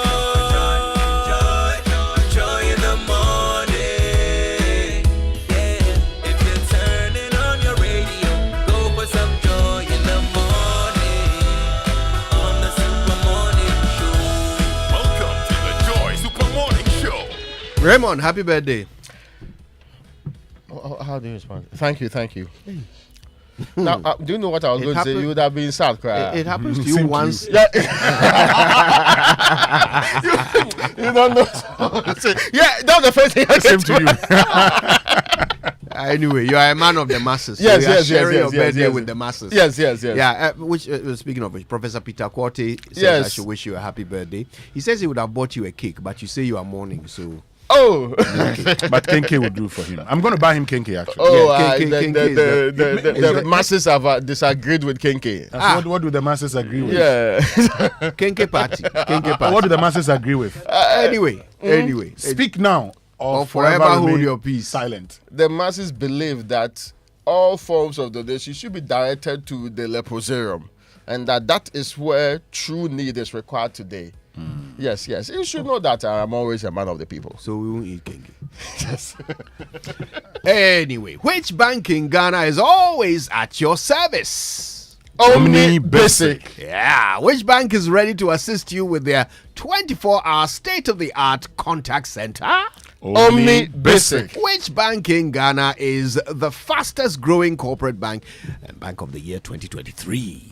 Omni Basic. Ah, yes, at Omni Basic, they are always at your service. So call them on 0307 086 000, or you can try 0800 100 790. That's a toll-free number. Or just go to any of their branches across the country to open an Omni Basic bank account today and enjoy exceptional customer service. Omni Basic Bank at your service. Now, in these times of high electricity tariffs, build-free solar hybrid air conditioners are your sure bet to cut down electricity bills. Build-free solar hybrid air conditioners cool your buildings comfortably with low energy consumption. Have you realized that if you don't put on your air conditioning consistently, your bills are quite lower, right? Yes. It's one of the biggest consuming items in the house. Anyway, so this is your solution. Build-free solar hybrid air conditioners. The amazing part is that the air conditioners are built with the latest German technologies that give you 80% savings on energy consumption compared to traditional air conditioners. Build Freeze solar hybrid air conditioners come with a 6-year warranty and free after-sales servicing for a whole year. Please call us for purchases on 053 1100 915 053 1100 915. Build Freeze, superior cooling with lower energy. And the Pan-African Payment and Settlement System, PAPS, is now live at Fidelity Bank. So imagine sending money to your loved ones or business partners across Africa instantly and in Ghana cedis. Don't wait for days for transactions to clear. No more expensive fees, just fast, secure, and affordable payments. PAPS is here, and Fidelity Bank makes sending money through PAPS easy. Visit any Fidelity Bank branch and start sending money across Africa instantly, securely, and affordably to Nigeria, Gambia, Liberia, Guinea, and Sierra Leone. Fidelity Bank, believe with us. All right, now question. Which app allows you to transfer money at only a tiny fee using a Visa card? Of course, it's Express Pay, and I've been telling you about my experiences with Express Pay. Look, they keep falling for you. Yes, their prices have fallen, so you can now send 100 Ghana cedis and pay 1 Ghana cedi. 200 Ghana cedis, you pay 2 Ghana cedis. For the ballers, when you send 5,000 Ghana cedis, you pay only 10 Ghana cedis. Basically, any amount over 1,000 Ghana cedis, you pay 10 Ghana pay. There's more. In the month of July, Express Pay is filling the car tank of many lucky customers. I've never been more happy to be on this app. So 1 new customer and 1 old loyal customer every day, okay? From Monday to Friday until the end of July. Here's how you can win. Spend 500 Ghana cedis or more by paying for services or sending money with your Visa card to qualify, okay? And then if you download the Express Pay app now for simplified payments, 24/7 customer service, and tiny fees, plus possibly a full car tank, then Charlie, you are winning. Express Pay in partnership with Visa has made these tiny fees possible across 9 banks: Stanbic, Ecobank, Standard Chartered, ABSA, FNB, Fidelity Bank, Cal Bank, First Atlantic Bank, and GT Bank Visa card holders. Terms and conditions apply. Thank you. Now, do you have a game-changing, innovative business idea or project that can impact society? This is your moment. Total Energies presents the 4th edition of the Start-Upper of the Year Challenge. This year, we are looking for 3 winners. The best entrepreneur, also known as the InnovUp winner. The best project or innovative business idea exemplifying recycling and minimizing waste. That's the Cycle Up winner. And the best project promoting or relating to sustainable and affordable energies. That's the Power Up winner. And that's not all. 4 additional projects in the Power Up category will be selected by an international jury. Don't wait any longer. Apply now at startupper.totalenergies.com for your chance to win financial support, professional mentorship, and a spotlight for your project. Terms and conditions apply. #Total Energies. #Startupper Challenge. So what are you doing today? Are you going shopping at the mall or buying fuel for your vehicle? Are you enjoying your favorite meal at a restaurant? Raymond, you should get something good to eat. Or getting home essentials at your favorite shop. Or you're shopping online for the things you need. Wherever you go, whatever you're doing, do it with the SG Visa card. The SG Visa card is your best option to make payments for goods and services online or anywhere with a point of sale machine. Enjoy a world of amazing opportunities available with the SG Visa card. Go about your business anywhere in Ghana with the comfort and security of your money available to you always. Make your life easy and use your SG Ghana Visa card today. To find out more, call 0302 214 314. SG, the future is you. All right, if it's football you want, well, they've got it all. Yes, all of it on DSTV. All the leagues, all the cups, all the matches live in HD. Watch Starboy Mo Kudus in his 2nd season at West Ham. Kudos to Kudus. And trust that you will get to see Kylian Mbappe in full flight for Real Madrid all day, all night, no matter what bouquet you're on, you get to watch football. Renew your subscription today. Dial star 759 hash and follow the prompts. This season promises to be exciting. DSTV, your home of entertainment. Now, Toyota Ghana has expanded its vehicle lineup with 3 new models. These are cars that people should aspire to. You understand? Winston. Now, let me start from what the first one.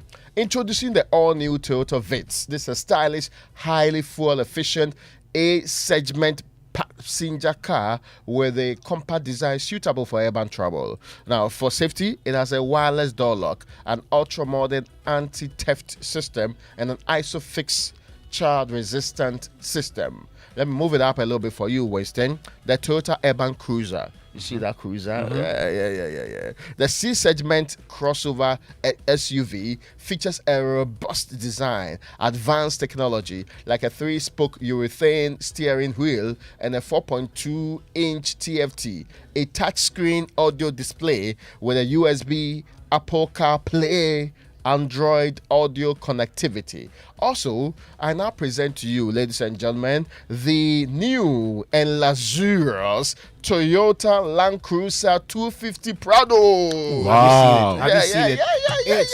It's really nice. It's got this nice boxy frame. No, it's nice. It's nice. Yes, please, can I tell the people about the rest of it? Yes. I mean, this one boasts of cutting-edge features like the jam protected power windows and audio, telephone and voice recognition steering switch.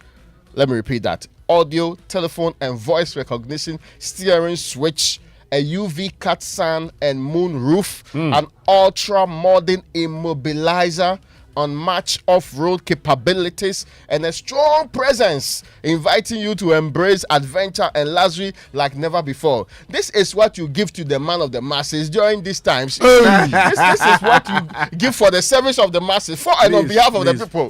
Yes.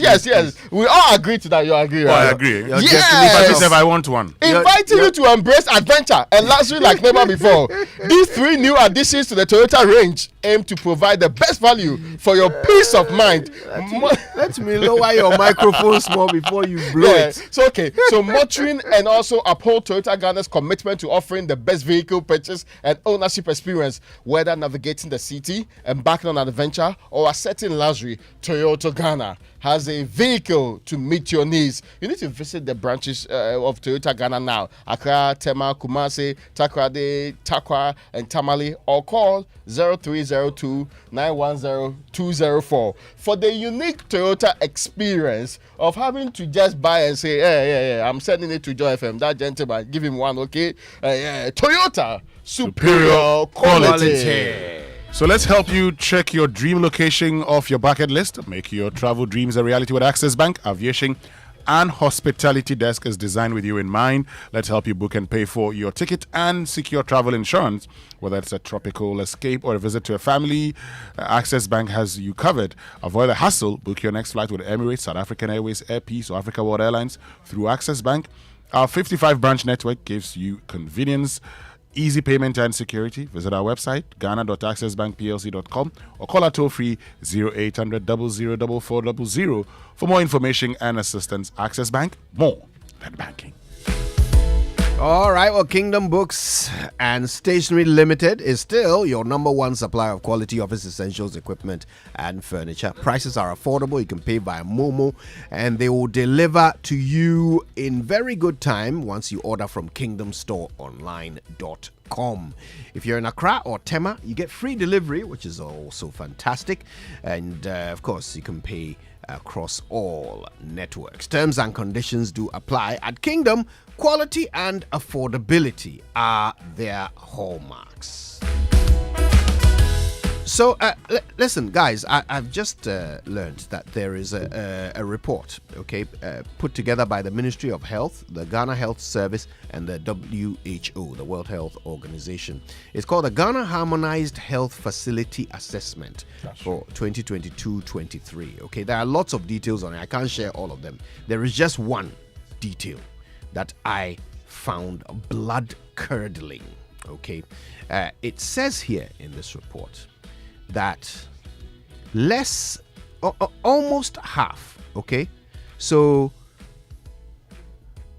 let me read it as it is in the report. Less than 55% of hospitals and polyclinics offering emergency services have any cardiac intervention services. So almost half of all the hospitals that offer emergency services. So not all the hospitals in Ghana, but all the hospitals that offer emergency services, almost half of them do not have any cardiac intervention services at all. So defibrillator, forget it. They don't have. Really? They don't. But defibrillator is a cardiac intervention. Yes. Anyway. We'll talk about this more later on the show. Okay, use the hashtag JoySMS. Tell us your experiences with the Ghana Emergency Services. I'll read some messages to you. You go shock. Stay with us.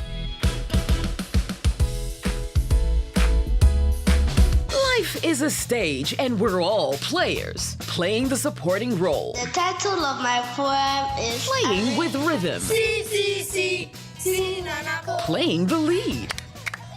Playing to win. Playing with gusto. Playing for the sheer thrill until the curtain falls. Because every journey begins with play. Kickstart yours with MTN. So, what are we doing today? MTN. Imagine a world where your home or business is powered by the sun's boundless energy. Picture your rooftop transformed into a solar sanctuary, radiating with eco-friendly vibes and city-saving brilliance. Well, dream no more. With Standard Chartered's renewable energy loans, you can turn this dream into a dazzling reality. And guess what? Our renewable energy loans come at very low rates. That's right, we are not just offering loans, we are offering the keys to your solar-powered kingdom. Say goodbye to high electricity bills and step into a new world where every watt generated is a step towards a brighter, more sustainable future. So if you're ready to take control of your energy destiny and switch to solar today, give us a shout on any of the following phone lines: 050-153-5789, 050-153-5790, 0244-674154. Let's chart a course for a brighter tomorrow and make your solar dreams shine brighter than ever before. Standard Chartered, here for good. And where do you think you're going? to train in the garden. With my broom? Mom, it's a javelin. Oh, really? And that plate? That's not a plate, it's a discus, Mom. We are training to become winners. Well, you know you need lots of energy to become winners. So you both better start your day with Twisco before you go anywhere. Besides its great chocolatey taste, Twisco is enriched with Enerfort, a blend of energy-boosting vitamins and minerals for little winners. Thanks, Mom. Got to keep my little winners in shape. Twisco, power your dreams. This advert is FDA approved. Life in Denmark can be quite different for an African legend like Michael Essien. The weather, the food, the silence. But there's always a place he can call home. Home is where your heart is.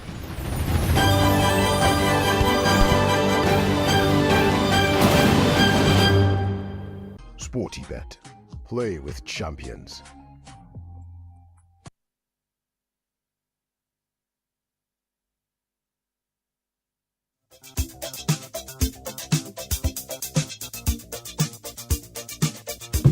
Alrighty then, birthday messages on the Super Morning Show are brought to you by MTN, everywhere you go. And Bank of Africa, the African bank with global reach. Bank of Africa, as strong as a group, as close as a partner. And of course, Raymond, it's your birthday today, so happy birthday once again. Okay, happy birthday also to you, my dear friend and brother, Zenas Ansa. You are the person who is privileged to share a birthday with me. Yes. And another person who shares a birthday with you is Ruhan Isa Hassan. Yes. You're 13 years today. May Allah continue to guide and protect you. And this from your father, Redwan Isa Hassan, who says, I love you so much despite all your wahala. But I've got one here that says, kindly wish the eldest grandma out in Dansuman. That's Mrs. Salome Mallet, formerly of PNT. She turns 88 today. So happy birthday to you, Salome Mallet. From the whole Mensa crew in Ashoman Estates, they say more life to you from your younger sister, Georgina, and your nephews, Kafui, Kwame, and Gameli. Wonderful. Alrighty then. So today on the Joy Sports Center, we're going to hear what's happening all around the world, and it's brought to you by MTN. Everywhere you go. Standard Chartered Bank, here for good. Twisco food drink. Twisco, power your dream. Now, if it's football you want, they've got it all. Yes, it's all on DSTV. All the leagues, all the cups, all the matches live in HD. This season promises to be exciting. DSTV, your home of entertainment. Anyway, let me tell you about the moment has passed. Let me tell you about the exciting new chocolate beverage out there on the market from the producers of Cowbell. Permit me to introduce you to Twisco, a chocolate food drink with a blend of premium cocoa powder and rich with Anafort, a combination of energy boosting minerals and vitamins, including B vitamins, vitamin C, D, iron, and many more. Twisco is available in 20 gram and can be found at your nearest neighborhood store in a delightful red sachet for only 1 CD 80 pesos. To enjoy all the goodness packed in a sachet, empty contents into a mag mixed with 180 ml of previously boiled water, milk, and stir. Start your day with a cup of the great tasting Twisco and power your dream. This is FDA approved. So, folks, imagine a world where your home or business is powered by the sun's boundless energy. I mean, picture your rooftop transform into a solar sanctuary, radiating with eco-friendly vibes and city-saving brilliance. Well, dream no more. With Standard Chartered's renewable energy loans, you can turn this dream into a dazzling reality. And guess what? Our renewable energy loans come at very low rates. That's right. We are not just offering loans. We are offering the keys to your solar-powered kingdom. Say goodbye to high electricity bills and step into a new world where every watt generated is a step towards a brighter, more sustainable future. So if you're ready to take control of your energy destiny today and switch to solar, give us a shout on these numbers: 050-153-5789 or 050-153-5790 or 0244-674-154. Together, let's chart a course for a brighter tomorrow and make your solar dream shine brighter than ever before. Standard Chartered, here for the good. All right, now listen, if you're about to get out of your car and you don't want to miss the rest of the show, especially not the sports center, then you can now listen to us on the Radio Garden app. We're back on the app and on their website as well, so that you can listen wherever you're going. Okay, Radio Garden, download it. You can listen to Joy FM, Love FM, and Hits FM through that app. All right, now accessing super reliable healthcare should be the topmost priority for you and your family, and that is why MultiPlus, powered by MTN, is giving you just that today. For a subscription fee of just 25 cedis a month paid on Momo, you can sign on to a health subscription plan that gets you access to unlimited in-store consultations with qualified healthcare professionals and over 160 covered medications and tests at participating pharmacies in the Ablekuma, Sakamanda, Suman, Mamprobi, and Republic of Kaswa townships. Now, the best part is that there is a dedicated nurse at the Muti pharmacy who can teleconference a doctor when you need it, so that you can access the best consultation services. And to get the great products, all you have to do is download the Ayoba app and sign up today with your Momo account. Okay, so you download Ayoba and then you can sign up with your Momo account. Take charge of your health conveniently and affordably. Sign up for MultiPlus, powered by MTN today. Fentwizzles. Thank you very much, Kojo. Good morning to you. Good morning to all of you. Welcome aboard to the Joy Sports Center with me, Fento Tahiru Fento. Coming up this morning.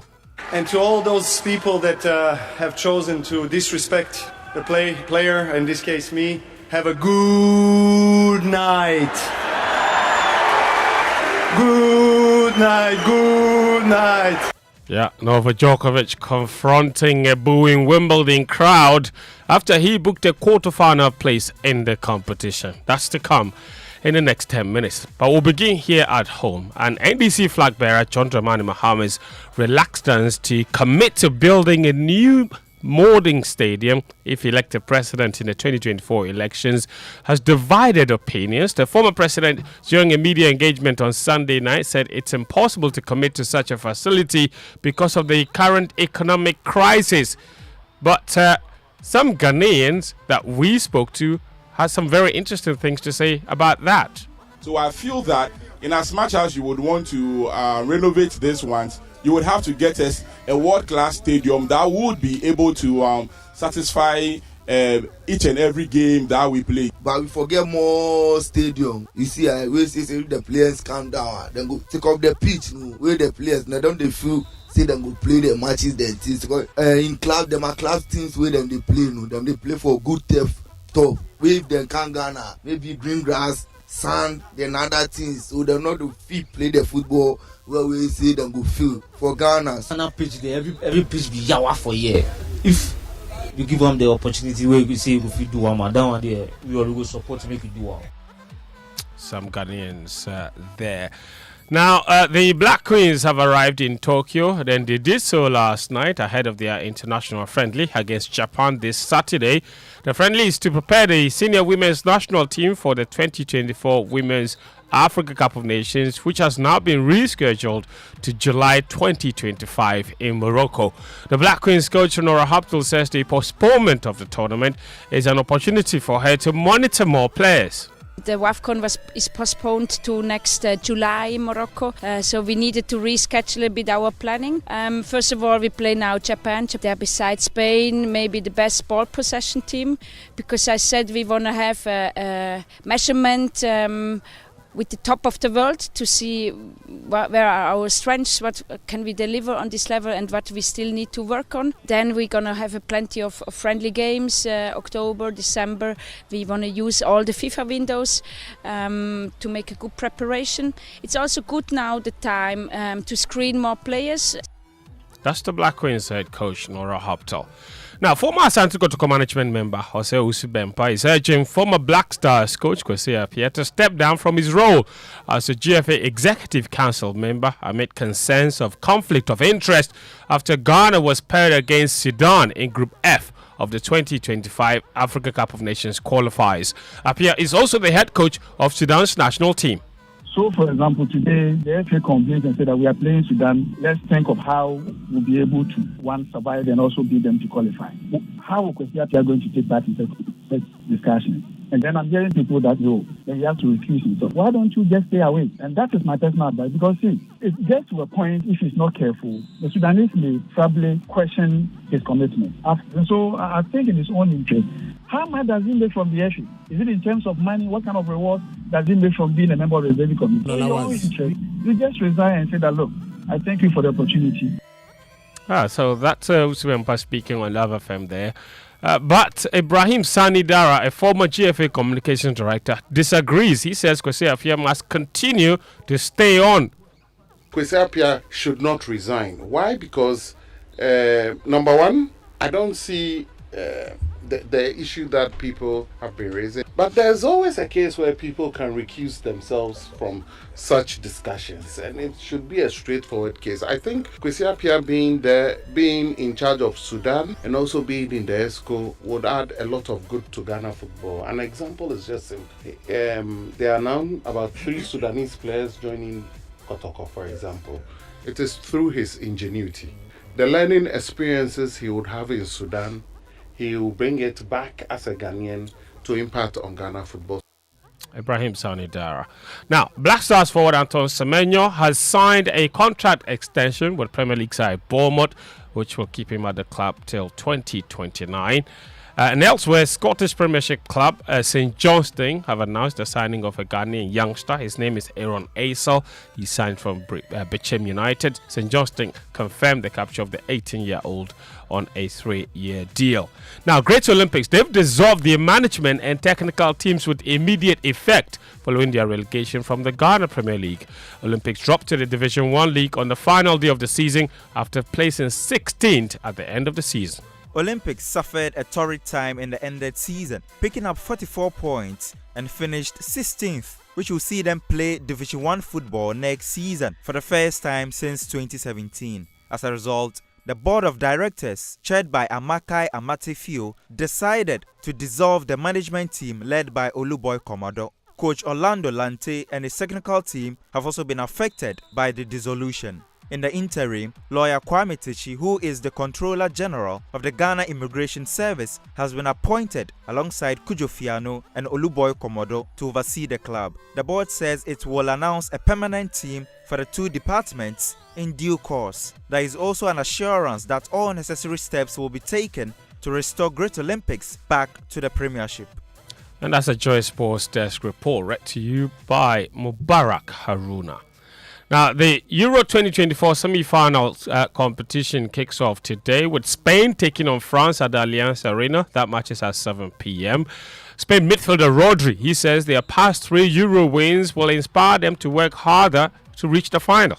Spain is one of the best teams, the national team, because this generation, and we want to do the same. I mean, we won the Nations League, and we have the experience of winning, and now we're here. So, but we've been working a lot to arrive to this moment. So we know how tough it is to arrive, and we learn also from the past, because we've been in the last Euros in the semi-finals. So yeah, hopefully we can do even better to arrive into the final. And France, they've not been exciting as many people expect them to be at the Euros. But their coach, Didier Deschamps, says if you don't like their style of football, switch to other games. Vous êtes suédois, vous êtes sûr? Non, vous êtes déguisé. You're Swedish? No, you live in France. Your French press disguised the Swedish press. So if you're getting bored, you know what? Watch another game. That's fine. You don't have to watch. It's fine. C'est un championnat d'Europe. It's a European championship. It's very difficult for everyone up until now. That match is at 7. Now, in tennis, Novak Djokovic is true to the quarterfinal of Wimbledon and on course for an 8th Wimbledon title. Daniel Cranton has a wrap of the 8th action. Novak Djokovic swept aside Denmark's Holger Rune to reach his 15th quarterfinal at Wimbledon before calling out fans for disrespecting him. Despite appearing to struggle with a stomach issue, Djokovic beat the 15th seed 6-3, 6-4, 6-2 on a rowdy center court. He will next play Alex de Minaur, who booked his spot in the quarterfinals after a 6-2, 6-4, 4-6, 6-3 win against France Arthur Fils. 3 Grand Slam champions are on show later today as Australian Open champion Yannick Sinner takes on Daniil Medvedev. Defending champion Carlos Alcaraz closes out on court 1 as he takes on Queen's Open champion Tommy Paul. Daniel Cranton's report. And as you heard there, Novak Djokovic took aim at centre court spectators he claimed disrespected him during a straight sets win over Holger Rune. Listen to what he said. And to all those people that have chosen to disrespect the player, in this case me, have a good night. Good night, good night. Very good night. I'm hoping that they were just commenting on Rune and that they weren't disrespecting you. They were. I don't accept it. No. Yep. Novak Djokovic, he said they were disrespecting me. You can tell when there's disrespect and when the people are genuinely supporting another athlete. Anyway, that's all the sports this morning on the Joy Sports Center. My name is Fentu Tahiru Fentu. Back to you, Winston. Thank you very much, Fentu Tahiru Fentu, for joining us with the latest in the world of sports. But let's get interactive this morning. Social media messages here on the Super Morning Show, brought to us by Rapinol. When the pain is too much to bear, grab Rapinol from Danex Iton Starwin PLC. Rapinol, the rapid pain reliever, and EcoBank, a better way, a better Africa, as well as Malatu from Ernest Chemist. Malatu, power over malaria. But it's not time for the Joy Business Minute. It's brought to us by Build Freeze Solar Hybrid Air Conditioners, superior cooling with lower energy, Anointed Electricals, the generator expert, and Consolidated Bank Ghana CBG. We stand with you. Hello, welcome to the Joy Business Minute, brought to you by Consolidated Bank Ghana. We stand with you. Anointed Electricals, the generator experts, and Build Free Solar Hybrid Air Conditioners, superior cooling with lower energy. Government will in the coming days launch its debt exchange program for Eurobond holders after the bilateral creditors approved terms for restructuring Eurobond debts. Economist Professor Peter Korte has cautioned that introducing new taxes in the mid-year budget review will stifle private sector growth. fish from the country's waters could soon be banned from the European markets if measures are not instituted to halt all forms of illegal catch methods. And China's biggest electric car maker BYD has agreed a $1 billion deal to set up a manufacturing plant in Turkey. And that's the Joy Business Minute, brought to you by Consolidated Bengana. We stand with you, Anointed Electric House, the generator experts, and build free solar hybrid air conditioners, superior cooling with lower energy.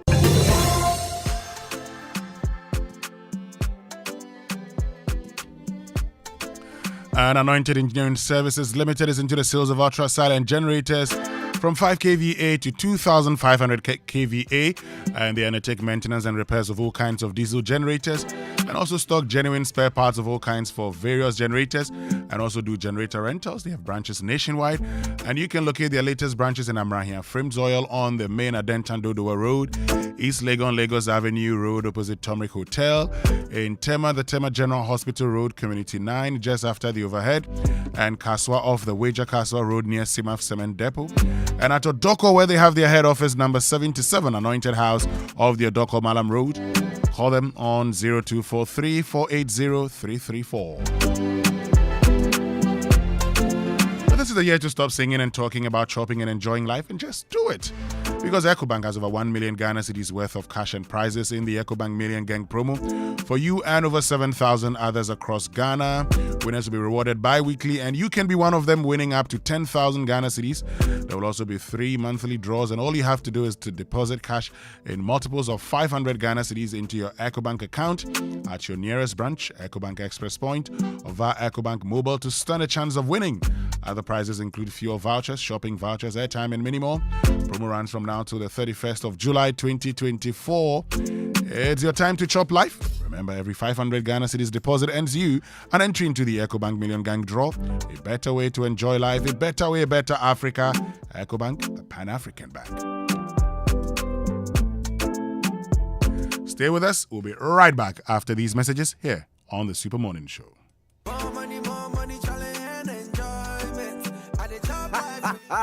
We not say problem day, but you for chop life. Simply deposit cash in multiples of 500 Ghana cedis into your EcoBank account at your nearest branch, Express Point, or through EcoBank Mobile to win your share of over 1 million cedis in prizes in the EcoBank Million Gang promo, EMG. Be one of over 7,000 people to be rewarded. Hey, my God. Yes, so over 7,000 people go chop soft life from May to July 31, 2024. Be an EcoBank customer or be square.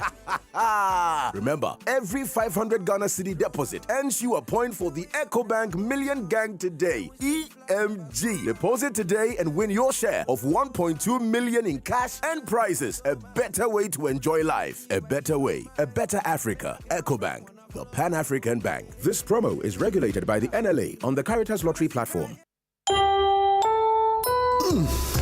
We shouldn't have gone to that party. Masa, my head is killing me. Is that your stomach? Yes. What did you eat? I don't know. Get rid of your gastric problems with number 10 liver salt. Number 10 gives you quick, effective relief from nausea, indigestion, heartburns, hangovers, and hyperacidity. And with different fruity flavors such as orange and lemon, it's a pretty tasty way to end an uncomfortable situation. Number 10 liver salt from Ernest Chemist, because everyone needs a chemist. This advert has been vetted and approved by FDA.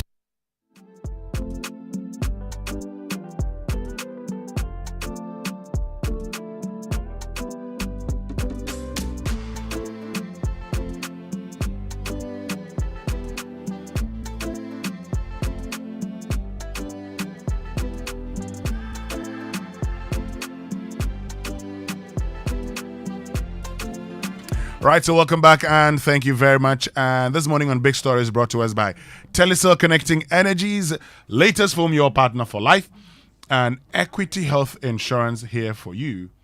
Our focus is on this. I was at a polyclinic. I was there around 8 a.m. and when I got there, I saw someone there, a patient, who they said was there around 6:30 to 7 a.m. So when Cuba, the injury that the person was having was in the head. So I was thinking she would be attended very early, but she was asked to join a queue, even though she was seriously shaking and everything. So I think around 10 to 11 there, she collapsed and I don't know if she died or because she wasn't breathing and she wasn't moving. In times of emergency, can you beat your chest and say, our health system will take care of you?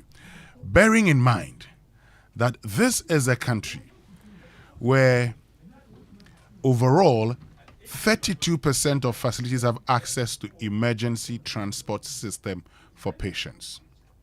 The primary level had the least access to emergency transport system, 18% for CHIPS compound, 29% health centers, 39% polyclinics, and 40% of clinics and maternity homes. This is what we're dealing with. And Raymond, we ask this question because sometimes you may find yourself in a situation where the person who is placing the call, all that person knows are the emergency numbers. That's true. And knows nobody. Mm-hmm. So it's not like saying, oh, Raymond, you call somebody, or I pick my phone and call somebody. And I've called people to say, oh, Professor Ahmed Zakaria, a friend of mine, needs an ambulance. We're trying to arrange. Quickly, you're sorted. What if, at that point in time, it's, let's say, the little girl who stays with me, who picks her phone because we are the only people in the house. Or even you tried, Prof, and the number did not go through. Number didn't go through. Which is possible. Can I just pick my phone and call the ambulance service? And even if I get to the hospital, would I be treated like a man who's in need of quick service? Does our health system care in times of emergency? No, it's a very serious existential issue. And we should take it serious because health is priority. Health is important. We all do not know when one condition or the other will strike. Mm-hmm. That's why it's an emergency. The idea is that an evolved society has elements where an emergency is taken care of, and you know that your chances of survival are highly improved. Now, we cannot be excited, the kind of stories we are hearing so far.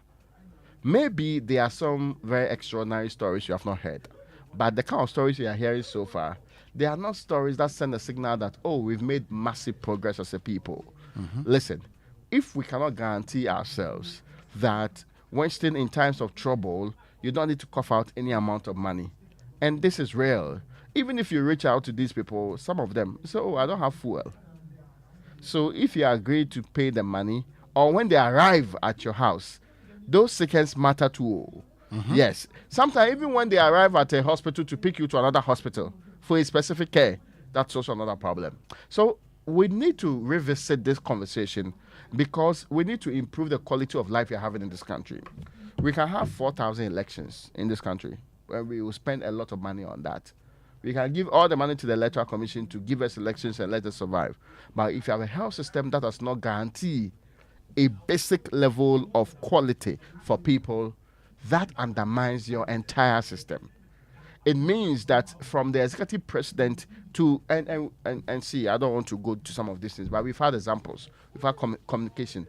We have had enough example to show that no matter who you are, our emergency systems and its failings are irrespective of status. I hope you get my point. Yeah. It is not who you are that matters. It's the reason why we should all agree that beyond our differences, we can have a health system that is robust enough, that serves everybody's need, and it's not reserved for a few people, or does not serve anybody at all.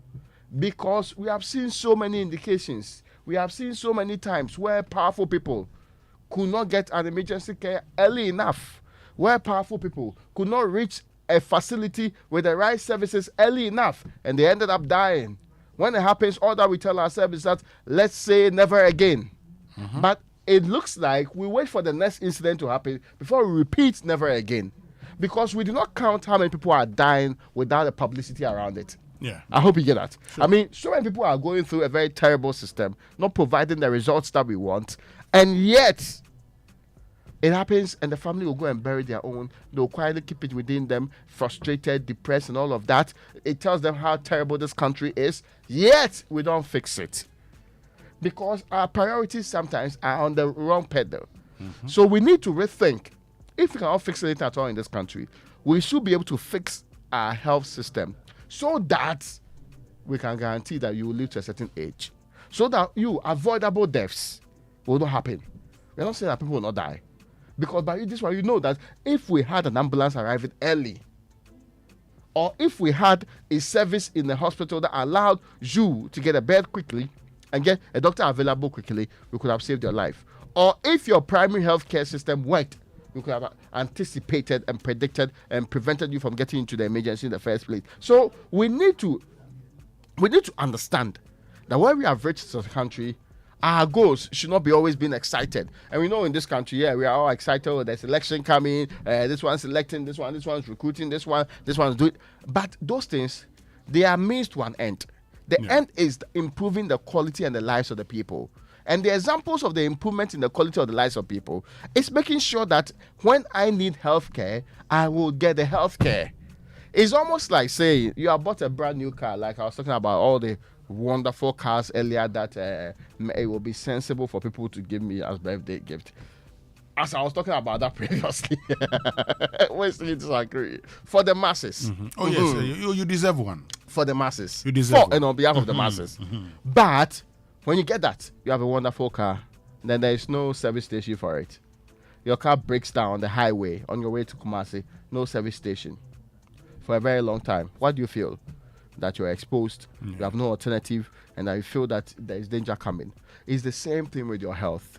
And especially when health is very dangerous, because we are not people who spend, let's say, every quarter, go to the hospital, move from one facility to the other, check whether we are in good shape. Even when you do that, the evidence is that you can still break down. So emergencies are emergencies, and we should have a system that works for everybody. Why we do not judge our ministers of health by how well they have improved emergency system. It's shocking. And one of the stories you will hear, you've gotten the ambulance, they say, have you secured a hospital bed somewhere? Yeah. Yes. Is the hospital expecting us? Hey, Brakojo, me, I'm the one who's in the accident. I'm the one who's suffering. How do I get to secure? Why? How do I make these prior arrangements? As if I'm planning a trip. Great point, Raymond. We'll talk about all of these here on the Super Morning Show. But of course, we'd love to hear from you. What are your experiences, okay? Join us on X, use the hashtag JoySMS, and then on WhatsApp, 055-1111-997. But you picture this, you're lying in bed after a long day, seeking comfort and relaxation, but instead you're met with a mattress that sags beneath you, a reminder of shortcuts and compromises. You know your comfort and well-being should never have been compromised. Well, that's why we at Latest Foam prioritize quality above all else. Step into our showrooms and experience the difference for yourself. Our high-quality mattresses and furniture are crafted with your ultimate relaxation in mind. Picture waking up refreshed, rejuvenated, and ready to take on the day. That's the Latest Foam promise. Invest in your well-being. Choose Latest Foam. Otherwise, you do yourself. Latest Foam, your partner for life. Visit us today and sleep better tonight. Call us on 0302-2311-55-262 or 0322-008499 or visit us online. That's latestfoamghana.com. Now let me bring you some good news from Telcel, right? And you know that the wait is finally over. You're about to have the world at your fingertips because, you know, Telcel is here. Now you have everything you want and need. Quick and reliable communication. Stress-free money transactions via Telcel Cash, right? Transforming your big business ideas into success stories with Telcel Business and more. Connect with Telcel and enjoy a world of endless possibilities, because with Telcel, there's no limit to connections. Telcel, connecting energies. And there's a happy birthday to Grandma Helen Kemeche of Hosike Road. We celebrate you. We celebrate not just your birthday, but also the love and wisdom you've shared with us. God bless you from your children and grandchildren. Yes, happy birthday to you, Grandma. You are my age mate. She's your age mate. Yes, but people know that I'm a man of the people. So I relate ages too. Okay. So yes, she's your age mate now. Yes. Okay, this one says, happy birthday to Nasia Dakwa from Papi, Mami, Auntie Esther, and Adjoa to you. Okay, stay with us. We'll be right back after these messages here on the Super Morning Show. I send them, you get them. I get them, I send them. I get them. I pay them. Telesale cash. I get them. I take them. Telesale cash. You get them. I send them. Telesale cash. I send them. You get them. Telesale cash. I get them. I buy them. I take them. I pay them. I send them. Telesale cash.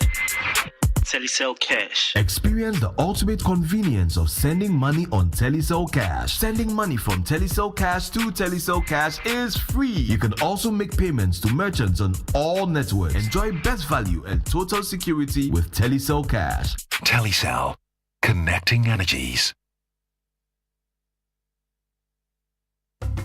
Attention, facility management professionals. Get ready for the event of the year, the IFMA Global Africa Conference in Ghana, August 1st and 2nd at the UPSA Auditorium, hosted by the International Facility Management Association's Ghana chapter. This is your chance to meet the world's top FM experts, thought leaders, and innovators. Immerse yourself in groundbreaking keynotes, interactive panels, hands-on workshops, and unmatched networking sessions. Explore the future of facility management in Africa's booming built environments. Don't miss out on the epic gathering of minds and ideas. The IFMA Global Africa Conference, August 1st and 2nd at the UPSA Auditorium. Be there. Proudly sponsored by Fides Group. To register or to sponsor, please call 0558 368 544. Education is the most powerful weapon to change the world. At Heritage Christian University, you are assured of quality education. Accredited by GTech and affiliated to KNUST and UCC, we offer programs like Bachelor of Business Administration, Community Development and Theology, Theology and Ministry, Psychology, Nursing, Information Technology, Information Security, and Business Information Technology. Professional programs like ICA, CIMG, CIHRM, ABE. We also offer short courses on media and IT. What makes Heritage stand out is our experience and scholar practitioner faculty, entrepreneurial training with financial support, ultramodern facilities, and hostels. Qualifications for entry is WASI or SSC or GBCE, HND or Diploma Top-Up. Mature 25 years and above. Heritage is located at Amasaman behind the Olympic Stadium. Contact us on 054-777-7731 or 020-229-8399 or www.hcuc.edu.gh. Heritage Christian University College, educating compassionate entrepreneurial leaders. Name is Akrobato. I like my mind peace. That's why I go get my bumper insurance from Holland Life. Just yesterday, my Abushapedi asked everybody to pay 1,000 Ghana cedis for a penny funeral. But Masa, Nukreni, and Mosomekora. My bumper helped me cover cost of funeral and any disability cost by paying 2 Ghana cedis per Busumibia. A simple cry. Yes, with as little as 2 Ghana cedis, you too can have peace of mind about cost of injury and funeral by simply registering with Mibambo Insurance from Holland Life. Just dial *269# on MTN or Telecel and follow the prompts. It's really that simple. Enjoy peace of mind today, knowing your tomorrow is covered. Mibambo Insurance, made for you.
On the Super Morning Show right here on Joy 99.7 FM. We're so glad that you could join us if you're in the Asante region listening to Love FM or in the Central region listening to ATL FM.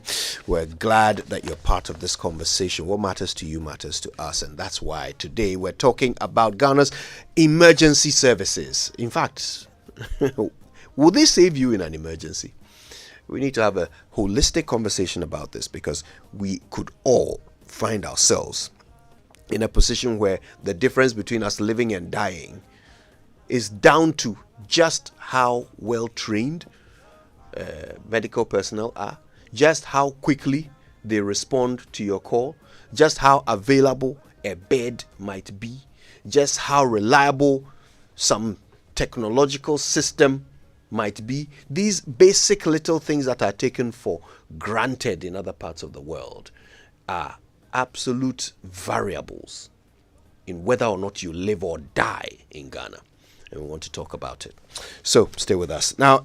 Specking that old car or a home makeover, or perhaps a relaxing beach getaway, use your ABSA card 10 times or more in a month and you could be the lucky winner in the ABSA Change Your Story promotion. Earn extra entries by using their digital channels 5 times or more.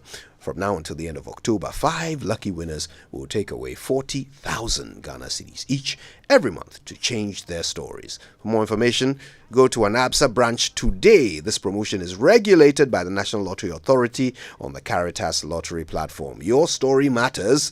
ABSA. Terms and conditions apply. So are you tired of paying exorbitant electricity bills? If so, consider investing in a top-tier solar solution from Ghana's leading solar company, Translight Solar Limited, at highly competitive prices.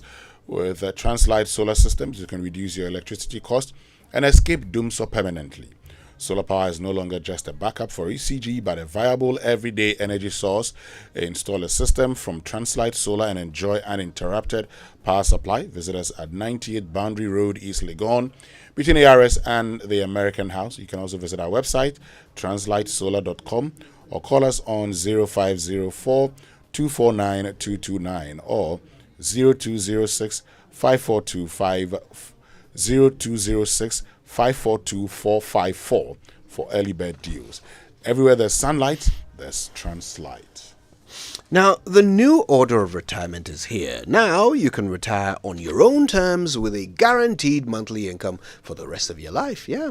Simply invest a lump sum into the Old Mutual Retirement Salary Plan today and start receiving monthly income to enjoy the perfect retirement. It is that easy. The best part is you get to enjoy salary increase 16% in 2023-24 as well. Call Old Mutual on 050-453-4333 or just go to oldmutual.com.gh or dial *789*01# to request a call. Obrapa ahotonkwa. Old Mutual. Do great things every day. You know, one of the most heartbreaking things that could ever happen to you is finding out that a paper you used to wrap your hot spicy kelewele is the CV you submitted for a job yesterday. Just think about that for a moment. So don't wait until that happens to you.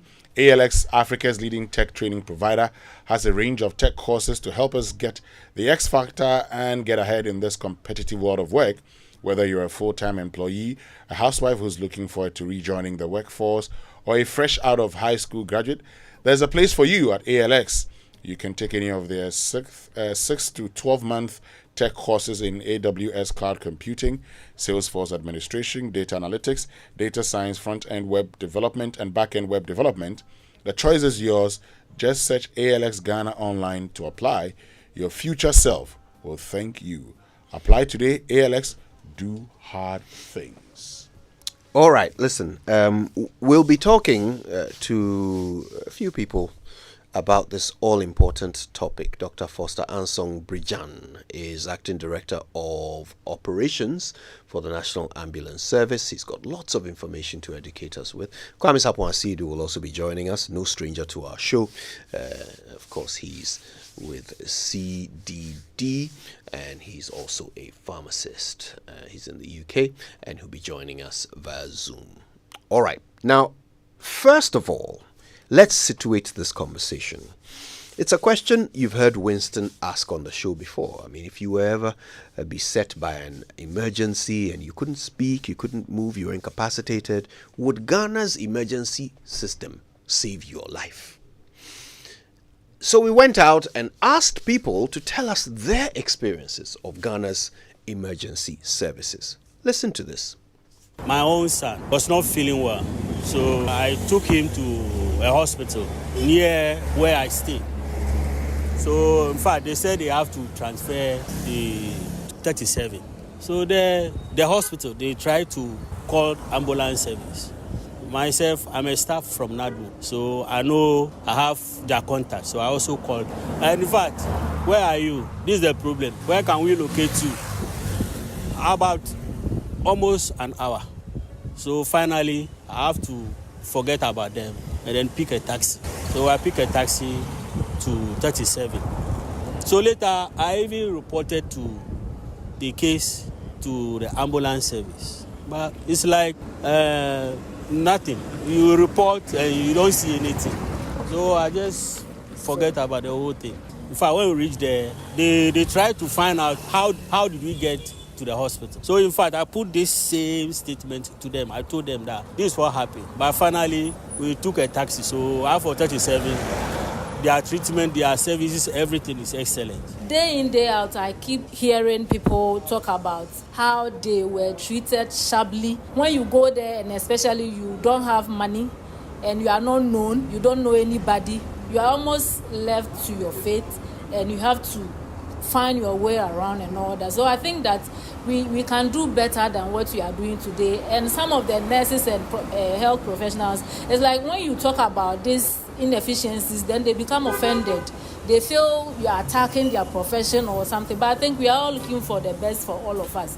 So I think they should all take into consideration some of these feedbacks so that we can all build a better country for ourselves. A guy was wounded and they took him to Mission Clinic. From Mission Clinic, they referred them to Ridge Hospital. Getting to Ridge, they said they should go to Kolebu. But from Ridge to Kolebu, they have to enter ambulance.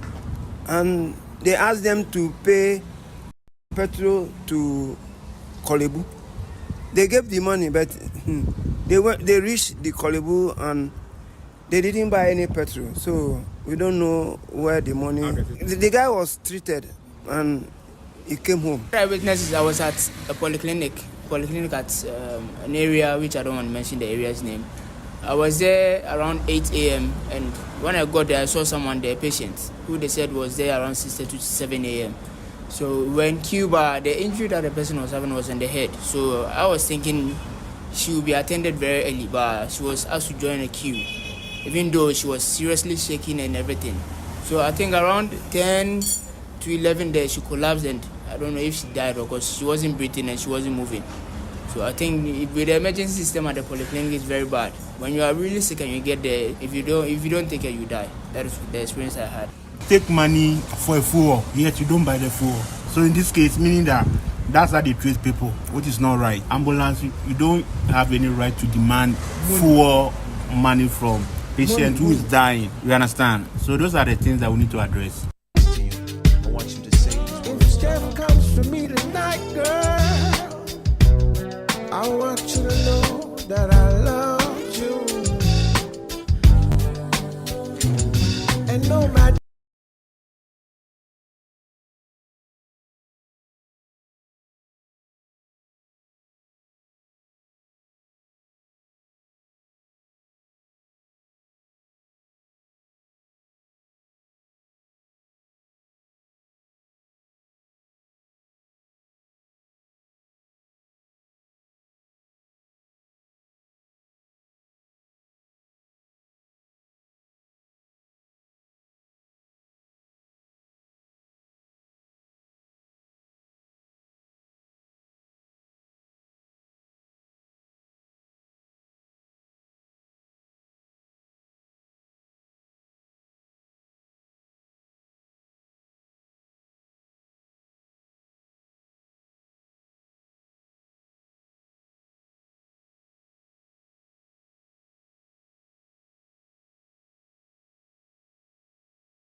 I'm receiving.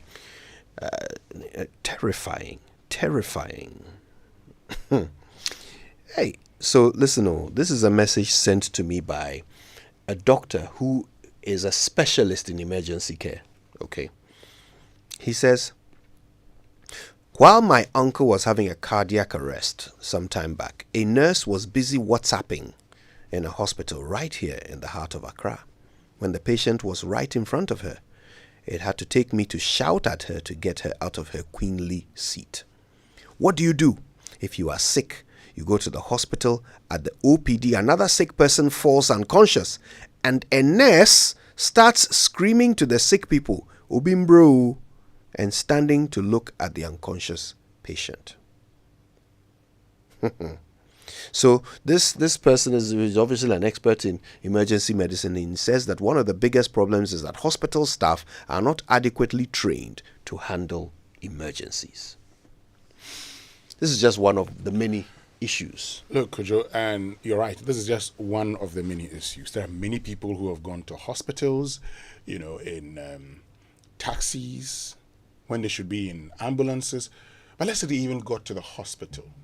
They get to the hospital and they meet the health professionals. And the first thing, probably you just get into a bed. And that's where they leave you. Sometimes they will tell you, you've been brought to the hospital with an emergency. You know what they tell you? Well, the specialist will be here on Monday. You're there on Saturday. And it's an emergency. Yeah. The specialist will be here on Monday. So wait. For now, we'll try and stabilize you, and then we'll wait for the specialist. They're not going to call the specialist to actually come in and see what's wrong with you. And there's been instances where people who have gone with high blood pressure, by the time the specialist showed up, they're in coma and never survived. Because somebody just thinks that, okay, well, it's all right just keeping you, wait for the specialist. If you identify the need for a specialist, why don't you get the specialist in to actually examine the person? Winston, this matter is actually quite personal to me, and I have to moderate myself not to speak about it with emotion. But I've mentioned many times that one of the biggest reasons why it took me so long to come back home was because I was afraid. Once I was diagnosed with diabetes in 2009, I was afraid that if I moved back to Ghana, I would die. And it's because of what I saw when I fell sick. It was quite dramatic the way I was, taken ill and diagnosed. I had actually gone in for a regular medical appointment with my GP because I was feeling a bit weird. My blood sugar was very high at the time. I didn't realize. So I went in, they took a sample to go and do a blood test. Now, by the time I drove in, I was in a taxi with my partner at the time. By the time I moved from the GP surgery to my house, the result had come. And the GP had seen that my blood sugar was high. At this point, I had become non-responsive. I couldn't make any sense. My partner was asking me questions. Are you hungry? Yes. What will you eat? Yes. Like I was out of it. Then my phone rang. My partner picked up the phone, and the doctor's first question was, "Is he still alive?" She said, "Well, yes, but he's acting very strange." So I've called an ambulance. So my partner had called an ambulance by then. The doctor said, "I've called one too." Okay. They both arrived at the same time, literally within 2 minutes of that phone call. Both of them. And you see, it's even good that 2 ambulances arrived, because the first one tried to check my blood sugar, and their machine reads a blood sugar. It can give you a blood sugar reading all the way up to 49. If it's higher than 49, it will just say high. It won't give you the actual figure because it can only read up to 49 millimoles. So the second ambulance had other equipment that they were able to hook me onto, and that gave them an accurate reading of my blood sugar, which was over 118. Wow. So that is how they knew exactly what to do, what kind of sliding scale to put me on. This is what kept me alive, because I was in a coma for several weeks after that. But they were able to keep me alive because the emergency services arrived literally within minutes. Otherwise, Winston, we will not be having this conversation. I will not be here. If that had happened to me in Ghana, you'll be gone. Yeah. So this is a very personal conversation for me, because it could happen to my son, it could happen to my mother, my sister, to you guys, to anybody I care about. And I would be utterly helpless. You know what? It's not about us. It's about you. This is your show. What matters to you matters to us. So call us. Call us. We want to know. I mean, first of all, have you ever had such an experience? What are your fears and concerns? If you have any, have you made a plan for yourself? And I'll tell you later on this show what plan I have made for myself in case of emergencies. Have you made a plan for yourself to survive an emergency? Something that will help you aside from what is provided by the state, because it is quite clear that that is not reliable. Call us. Let's talk about it. Have you had an experience with the emergency services? Are you worried about what would happen to you if you were the subject, or any of your loved ones were the subject of a medical emergency? What's your plan? Let's talk about it. 0302 216 541 055 111 Okay, 0302 216 541 and 055 111 997. All right. We'll be reading a few of your messages as well. But first, let's talk to Kwame in Takrady. Okay. Hello, Kwame. Good morning. Yeah, hello. Yeah, thanks for calling us, Kwame. Okay. Yeah, go ahead. We're listening. One term that I see Ghana, we are in a crisis. Yes. I see that the health care we assess here about. Kwame, can you perhaps hold the microphone a little bit farther away from your mouth and reposition yourself a bit so we can get a clearer signal? There's some interference in the connection. Is it okay now? It sounds much better. Yes, please go ahead. So one thing that in Ghana I see, and this is because our politicians live a different life from ours. I think it would be very much better if all our politicians or all our MPs from president, everyone access the same health care the citizens access here, the same education our children and we, the citizens, pass through here. It should be illegal for them to access healthcare outside our vicinity. If you want to rule, you should be able to enjoy the same benefits each and every individual is enjoying here. With that, everything will be better because this will we all suffer together. So they will help to do it. Other than that, we all go through the same way. I lost a brother through these same services. What happened? So I'm very, very, very passionate about this. What happened to your brother, Kwame? With the same ambulance. The same, he was left on the, there was no bed at police hospital. Wow. I'm sorry to hear that, Kwame, and thank you for sharing. Yeah, you can call us too. You can share your experiences. We want to know, have you ever had to encounter the emergency services in Ghana? What happened? Tell us your experience. Was it with the ambulance or was it at a hospital? Tell us. Eric is in Amasaman. Hello, Eric. Yeah, good morning. Good morning, my brother. What was your experience? My experience is with the hospital. Mm. My mother went off and we took her to Kolebu. She was revived at La Paz community and they told us to go to Kolebu hospital. Mm. We went there and I drove her to the hospital myself and I went into the emergency to tell them this is the problem. And can you imagine the nurses were on their phones? They were on their phones. I had to go in again and then tell them this is what's happening. And when they came, they told us there's no bed. So they will suggest we go to GNPC, that's the Legon hospital. Yeah. And I would like to take this opportunity. I'm not advertising for any hospital, but UGMC, they are the best currently in this country. Even, let me say, in Accra. Mm. And can you imagine that these politicians who are in their constituencies, there's no even cheap compounds there. And you will see them with their families being taken care of at the UGMC. They leave the constituency and come to Accra, to the UGMC, for them to be taken care of. I think something must be done about this thing. Yeah. Thank you, Eric. Thank you. Lawrence is calling us from Ridge. Hi, Lawrence. Hello. Lawrence, you're going to have to move away from the radio for us. Yes, I've even off it. Good morning, sir. Good morning to you. So, what was your experience? Okay, so let me first say I'm very happy you are discussing about emergency services in Ghana. Let me first say I happen to be an ambulance driver. And I want to sort of tell our part of the story too. Sometimes when they call for emergency services, some road users behave on the road. Yeah.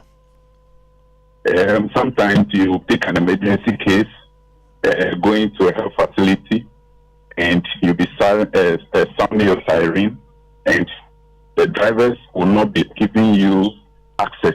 It's really, really disturbing, you know. So I also want to suggest, if it is possible, maybe you will educate the drivers that when maybe there is a hectic traffic, they should at least drive by a little closer to the shoulders of the road so that the middle lane will be left for the emergency service, the police, the ambulance service, and other departments, the emergency services delivery agencies to use. So that is my suggestion. Yeah, Lawrence, thank you for that. That's a very important suggestion to make. But before you go, listen, educate us a little bit.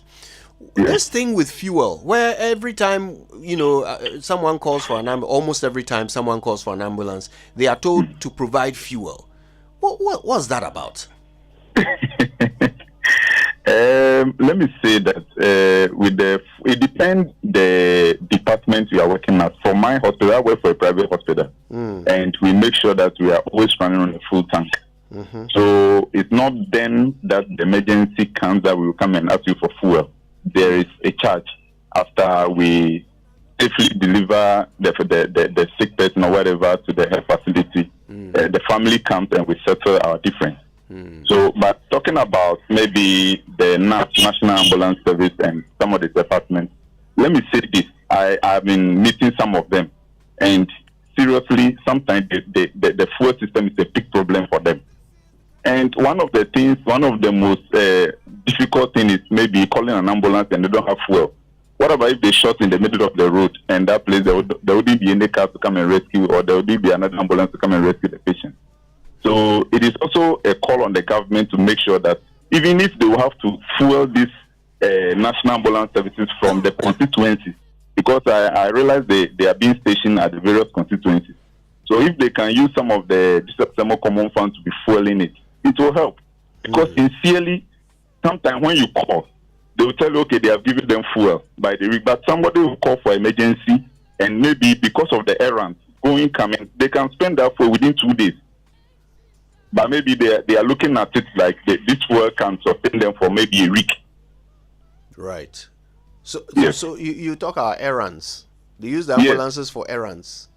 Not errands in terms of maybe going to buy something. No, I'm talking about picking sick people. Right. Maybe an emergency service. Yes. Okay. All right. Because sometimes you get to the health facility, they don't have maybe a bed. Right. The person will have to be in the ambulance. The fire has to be on. Sometimes they will tell you, okay, go to this next facility. Yeah. It's all part of the errand. Right. I get you now, Lawrence. Thank you. Thanks for that insight. I appreciate it. Let's talk to Nene in Dansuman. Hi, Nene. Good morning. Good morning. How are you? Very well, thanks, my brother. As we speak, there were some ambulances that were brought to this country that people are being tried. People have been put to court for. Yeah. And as we speak, those ambulances that were brought in and the parts that were supposed to be fixed into those ambulances for the use of the citizens are rotting, or it's being left to rot at wherever they have been parked. And our priority is not to get those ambulances, fix them for the usage of citizenry, but our priority is how can we get those who brought it into jail.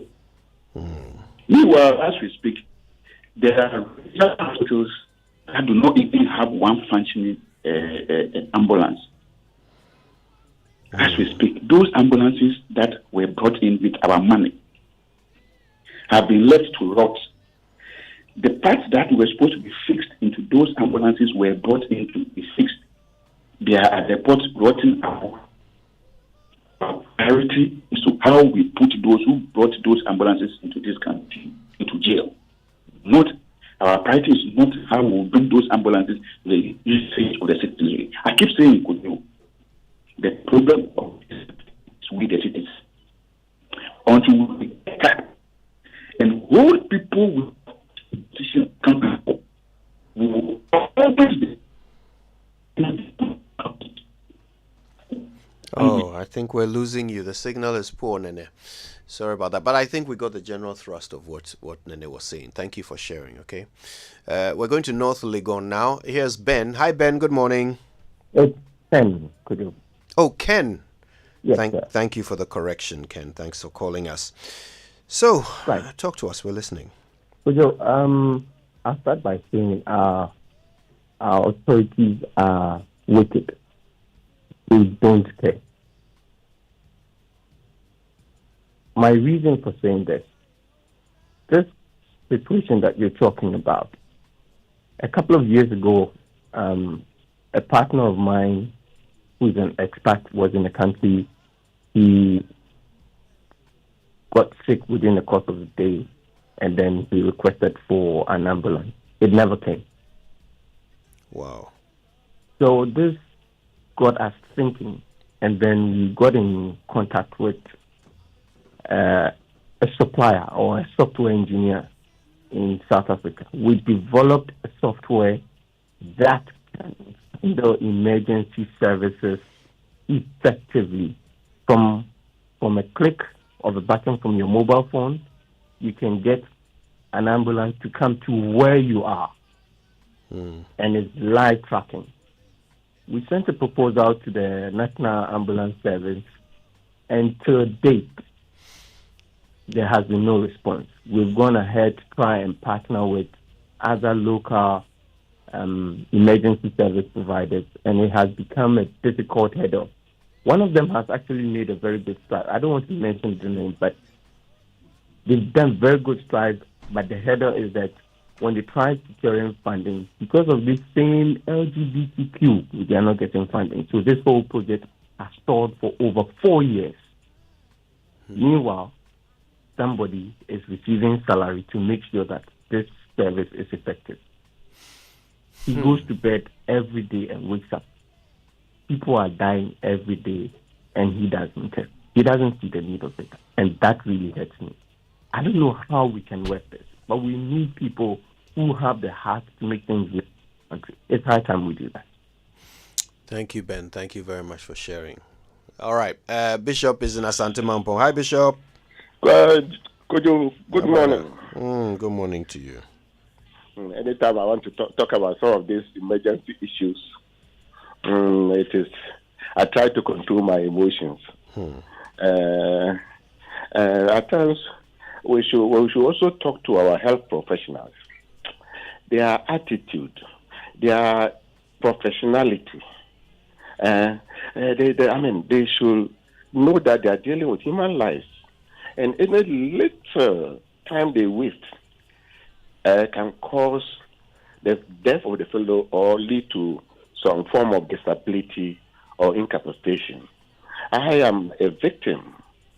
I'm telling you this in 95 when I had an accident. The windscreen shattered and pierced through my eyes. Wow. I was taken to Kolebu Hospital. Teaching hospital. And the doctor in charge, the eye doctor in charge at that time, for on duty that day. Fortunately, could you let me tell you this? It's chilling. When I was sent to the emergency ward, a junior of mine was on duty. They were the people who went to Cuba and came, the first batch of medical. He was then on duty at the emergency ward. And one of them, another junior of mine, went to Cuba. He was a pharmacist. He was also on duty. Another mate of mine was doing his house. He finished Legon, medical school, was doing his house nursing. So they all mobilized and saw them, and then they organized that this is an emergency case. I was quickly prepared for theater, only for this doctor to come and tell me in the face that my brother, I'll see you in 2 weeks' time. Hey. Come on, I got devastated. Kojo, I got devastated. I will see you in 2 weeks' time. They told you this in the theater? No, at the ward when I was sent. I right. Was being okay. I was being prepared to send to the theater. They actually informed her. She came that I will see you in 2 weeks' time because they told me that the glasses, the foreign materials in my eyes, they need to remove them within 48 hours so that they can save your sight. My sight. And when it happened, she said 2 weeks' time. I said, my God, what happened? I started shedding tears. I was crying. I couldn't see. My eyes were plastered. So I was there for 16 days, only for me to be discharged by people. One, Dr. Edu, who was then the president of the Surgeons Association of West Africa, Dr. Edu Dako, he was in Promotional Teaching Hospital. They came and saw. He said they should discharge me and bring me to him. When they took me to Confanochi, the very day they took me there, he took me to the theater. He removed some glasses from my eyes. He told my people that, well, this is 50-50. I could see or I couldn't see. And when he removed the glasses, he gave it to them. They put it in my hands. I couldn't see, but I felt the type of glasses. And he said somebody was working at Guinness, and then a bottle exploded and pierced through the eyes. They brought the fellow because they did the surgery within 48 hours. The fellow could see. And only for later on, let me tell you, that's the attitude, the professionals I wanted to come. Dr. Edudako said he was going to investigate. He later on told us that, well, these things, they cannot talk much about them. But that doctor in charge that day had some issues with her colleagues. And therefore, anytime she has a case, nobody wants to venture to touch that case. Kojo, I'm telling you this. And the fellow, when they checked, she was traveling outside the country. And that's why she told me 2 weeks' time she will see me. Hey. So I should wait 2 weeks to come. Kojo, if I tell you the things that went on later, these are the things we are talking about. And Bishop, you've been talking to us, for many years now. What's the situation with your sight? I'm totally blind. I can't see. But 95. Let me tell you another story. There was 95 when I was admitted at Kolebu. The 16 days that I spent there, that made me to fall in love with Joy FM. I had a small radio by my side. It was always on Love FM. Joy FM. And that's where I got. And that was the Joy FM was how would I say? The radio station was established not quite some 3 months or 4 months when I had the accident. Yeah. I read about the radio station those times PMP, tab newspaper, Tommy Alan Forster and co. All that they prepared. So I just got in love with Joy FM since that time. Wow. And my dial is always on the multimedia. Bishop, that's why you are a part of our family and yes, always will be. So when I call, I know what I'm about. You definitely do. Yes, yes. Bishop, thank you for sharing. Determination has taken me to a lot of places. Yeah. Thank you for sharing your story. It's such an eye opener. Forgive the pun, but it's such an eye opener to think of how just the attitude of the healthcare professionals has resulted in your permanent loss of sight. Wow. Thank you, Bishop. Mame Ya is on the line here in Accra. Hi, Mame Ya. Good morning. Hi, good morning. I've lost my voice, so please pardon me. That's okay. Can you turn off the radio? It's off. Perfect. All right, we're listening. So my issue is with UGMC. I just think that the problem is the people, not the facility. Because my son was almost out of breath. And I was told to go to Kolebu, but then it's far. I live at Agboba. So from Agboba to Kolebu, I thought, let me just rush him to UGMC. You know, when we got there, he was rushed. When they checked his breath, they said emergency, so they took us upstairs. And he was on the bed for like 5 hours. A doctor will come, okay, I'm coming. A doctor will come, I'm coming. And all that he needed was oxygen. I had to be calling friends, my friends that are doctors outside of UTMC, for them to call. And then the doctors that he knew, had to come and say, come and shout and all that. So he was on the bed for like 4 hours before they gave him. And the oxygen was not like outside. It was just by the bed. They just had to pull the oxygen and put it on him. So I think it's the people. It's not the facility.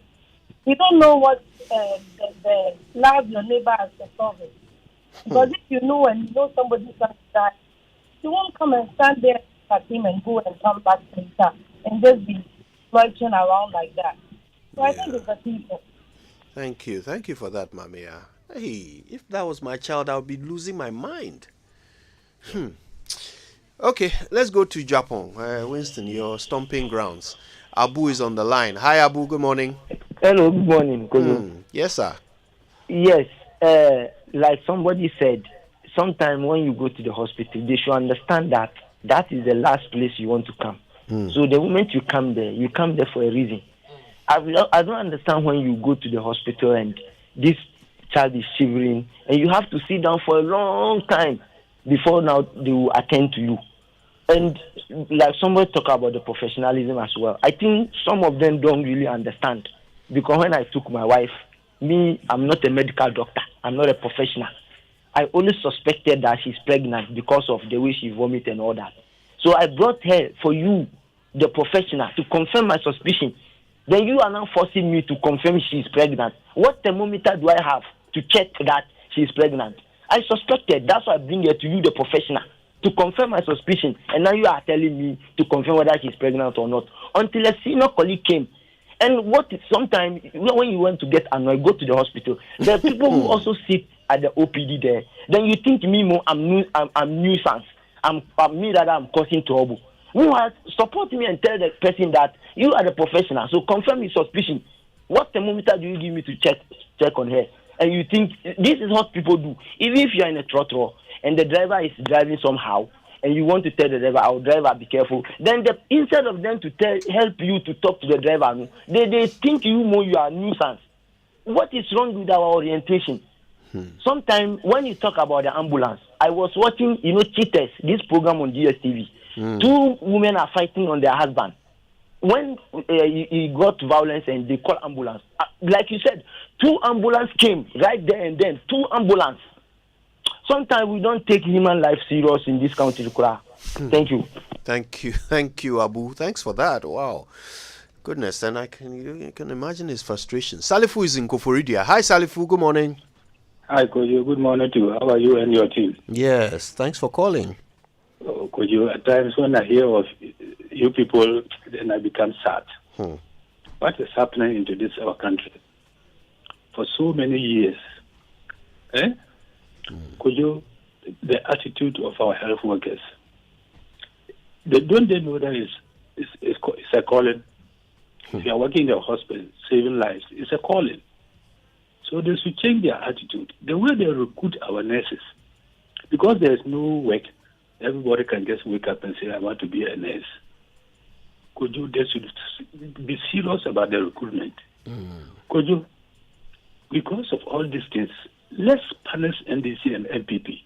And let's get an independent person to come so that for the 4 years, we'll see whether things will change or not. Thank you. Thank you, Salifu. All right, I think we have time for one more caller. This is our 10th caller this morning. Stephen is in Aveno. Hi, Stephen. Good morning. Yeah, good morning, Kojo. My brother. Mine is something else, not necessarily with the medical facility itself, but also within the hospital. Yesterday, I went to visit a friend at Kolebu, the medical ward. Right. Now, I was shocked at something that happened before. In the morning, the visiting time is between 7 and 7:30. Now, those people there, they I don't know who they are. They appear to be security or whatever it is that would open up for you to get in. They have nose marks there that they are selling. Now, this nose mark, I even have in my house. The whole box is 4 CDs. And they will sell to everybody mandatory 1 CD per nose mark. 50. They are selling 1 for 1 CD, one nose mark. And the whole box is 4 CDs. Now, and without the nose mask, you will not be allowed to. And they themselves are not even wearing one. And somebody you see within is also not wearing any nose mask. I get in there, the nurses, the people. So you just have to have the nose mask at the entrance, and once you get in, you move it, and that's it. And it is crazy. And they are demanding everybody coming in buy a nose mask for 1 CD. Now, and the authorities are just looking on. I don't know whether they are also cashing in on that. I don't know. But this is fleecing the public. I just can't think far. So I thought I had to bring this one up. And it's not just at the medical ward. It is at every point in Kolebu where you need to go and visit somebody. Thank you for drawing our attention to that. That is actually shocking, scandalous. We will certainly want to follow up and find out the detail of that, and understand what the policy is and why it is so. I mean, for me, it's not so much about the cost of it, which is interesting, but it's about the fact that the people who are selling it to you are not wearing masks themselves, but insisting that you are not allowed into the space unless you pay for a mask. That's the aspect of it that surprises me. But look, we need to talk about this. We'll be hearing from Dr. Foster Ansong Brijan, who is Acting Director of Operations for the National Ambulance Service, and Kwame Sapon Asiedu, pharmacist and fellow at CDD Ghana. He is joining us via Zoom. I think he's actually on right now. Kwame, good morning to you. Good morning, Kojan Winston. Yeah. Listen, before we take a break, let me ask this. How much of the problem with our emergency services is a human issue, and how much of it is a money issue? I would say 50-50. Because, and I'll explain it this way, money issues emanate from human will. Because we give people leadership to take decisions and prioritize. They have to make the decision where the money is spent and what is priority. Right. So if you get a square peg in the round hole, then the human issue compounds into a money issue. Though I acknowledge that at this current point where we have challenges with our finances, our fiscal space is constrained, but it's still a money issue. Even within the fiscal space constraint, there is an envelope for health. So how are we using this envelope? And that's why I'd say it's 50-50. Okay, well, listen, before we take a break, good morning to Dr. Foster Ansong Brijan. Thank you for joining us, sir. Good morning. Doc, we have a lot to talk about. There's a lot for you to educate us on. But before we take a break, maybe you can give us just one number to think of. How many ambulances in the Ghana are available through the Ghana Ambulance Service in Ghana today? We have 300 ambulances. 300 ambulances for 30 million people. Okay. We'll talk more when we come back. Yeah, but Doc, these ambulances, how many of them are functional? About 85% of them are functional at any point in time. 85%? Yes, please. So if I were to put a number to that, I just want to be, I want to be able to quote you the next time I make have any conversation about it. So we're saying that of these ambulances, 255 of them are functional at any point in time? Hopefully so. Doug, when you say hopefully, what are you suggesting? So I'm saying that because it is at any point in time, some will go to the workshop for servicing and other things. I'm saying availability-wise, we are expecting that at any point in time, 85% of the ambulances across the country are functional and ready to move for any case. Okay, all right. That's something to think about. There's more from Dr. Foster Ansong Brijang and Kwame Sapong Asiedu after these messages.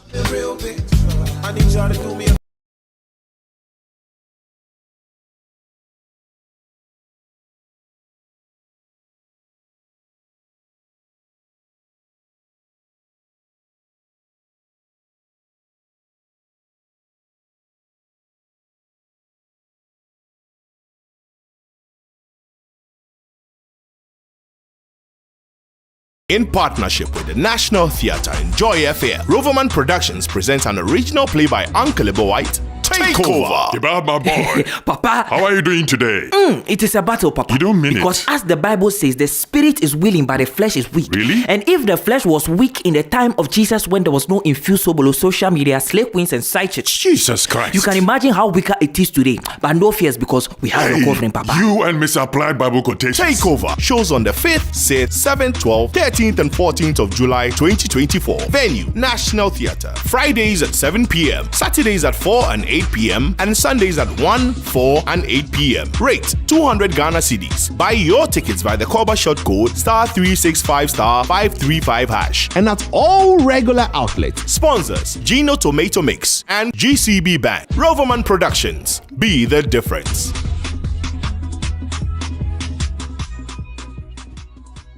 After tasting 10 cedis worth of Abochi's kebab, you finally decide to buy some. He wraps it up and you take it home. Just when you're about to dig in, you see your name in bold Times New Roman font size 14 on the paper. And that's when you realize it's the CV you submitted for a job last week. The job market is changing rapidly. AI, clouds, holograms. Who knows what's next? Over 34 million Ghanaians. What makes you stand out? Get the X Factor to get ahead with tech courses from ALX. Choose AWS Cloud Computing, Salesforce Administration, Data Analytics, Data Science, Front-End Web Development, Back-End Web Development, or AI Career Essentials. Search ALX Ghana online to apply now. ALX. Do hard things. Everyone is running to Bills. Enjoy the peace of mind that comes with acquiring any of our loan facilities. For whoever you are and whatever you're doing, Bills has a product for you. No susu, no deposits. All you need is your Ghana card. Call 0302-200-390 or 0596-928-33 today and live a bill-free life. Bills Microcredit is licensed by the Bank of Ghana. Bills, financing your needs. Terms and conditions apply. At the peak of her career, she slapped with the worst nightmare of her life.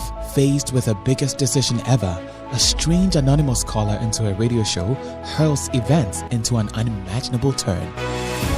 This July, Kobna Says in the Pants of a Woman is coming back. By popular request, Scribe Productions in partnership with Joy FM presents Ghana's first ever original musical on rape. In the Pants of a Woman shows on Saturday, 20th July 2024 at the National Theatre. First show 3 p.m. Second show 7 p.m. Rate is 150 Ghana cedis single, 250 Ghana cedis double, and 650 Ghana cedis for buddies of 5. Dial *844*300# to grab your tickets now. Contact 054-609-8082. Sponsors: Foodstuff Home, Curves and Brushes, Timex Printech, and Sweet Melodies FM. So do you like it playing? I loved it. Out of 1 to 10. Oh, 10. Get your tickets now. In the Pants of a Woman. Gasaba. Smoke from firewood and charcoal is harmful and as damaging to our lungs as cigarettes. It can cause heart diseases leading to stroke and may even affect our eyesight in the long run. Grandmothers, mothers, sisters, wives, men, caterers, and everyone still cooking with charcoal, let's switch to LPG gas. The National Petroleum Authority has introduced the cylinder recirculation model in collaboration with local partners to make gas more accessible in all local communities. Whether you own a cylinder or not, join our CRM initiative. Simply show up at any exchange point near you with a small down payment to receive a filled cylinder or swap your empty one. Regular safety checks will be in place. Say Ebisa Musemo or gas. Afedia Gasaba. Switch from firewood and charcoal to gas for a better and healthier life. This message is brought to you by the National Petroleum Authority and the Ministry of Energy. I want you to say, if Steph comes for me tonight, girl, I want you to know that I love.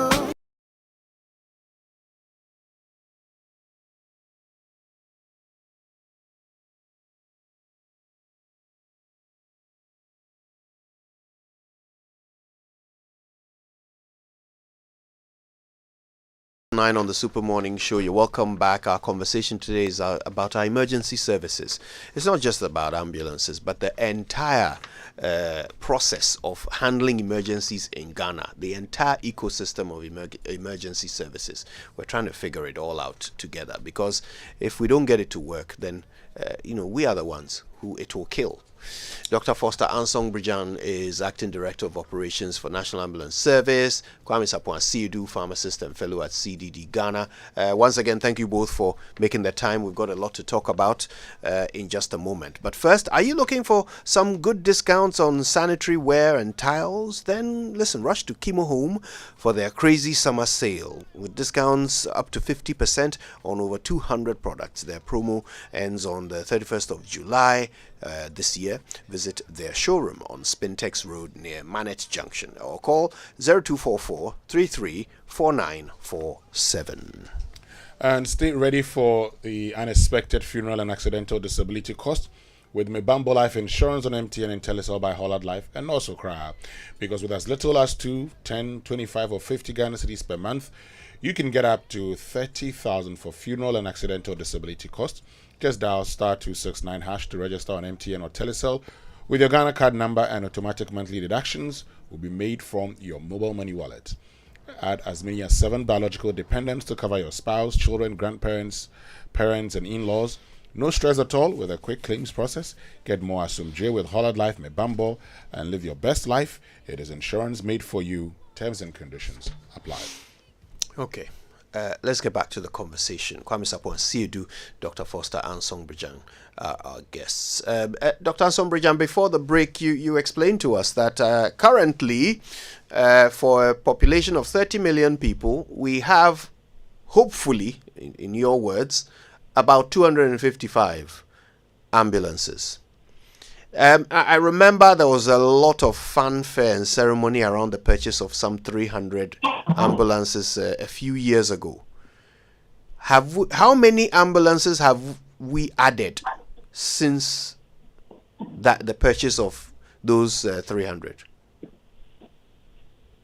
Okay, thank you very much for giving me the opportunity this morning. And before I go on, let's put the discussion in the right perspective so that our listeners will appreciate where the National Ambulance Service started from and where we are at the moment.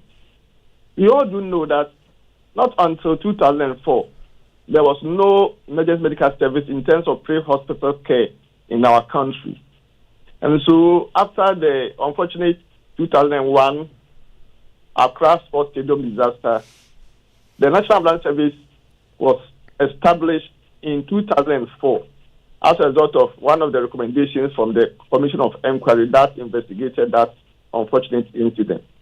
The service started with just 7 ambulance stations as a pilot in 3 regions, 3 in Greater Accra, 3 in Ashanti region, 1 in the Eastern region. As we speak now, we have grown from that 7 pilot stations with just 64 emergency medical technicians to a total of 297 ambulance stations in every constituency of this country. And for that matter, every district has an ambulance station. And in addition, there are few at a very strategic location, making the total of 297 ambulance stations. which we are running with the 300 ambulances that I mentioned earlier. And so that is how far we've come as far as the service is concerned. And I can also say that within this period, if you even take from 2020 down to 2024, when we received these new ambulances, we've been able to respond to cases, averagely about 35,000 cases every year. And so the service has been doing this, and most of these cases are medical and trauma. When you say trauma, you are talking about road traffic crashes that we respond to at any point in time. And so, coming back to your question, and with this background, we received this the new ambulances in 2020, the 300 ambulances in 2020. And we've been using these ambulances over the period. And as we speak now, we just received additional 26 ambulances, which are of the Toyota Hilux type, which we are now registering them, and very soon we will distribute them to various locations. These ones are going to be used for rapid response as advanced life support ambulances, so that in case of any emergency in our emergency, these ambulances will take the lead and go after a rapid response, stabilize the patients before the other ambulances, if they need be, will also join when it comes to large and mass casualty incidents. So this is what so far we have been able to do. Can you explain that one more time? So you are buying, you've bought 26 new ambulances, which you are registering, and they are going to be used for rapid response. I thought ambulances are for rapid response anyway.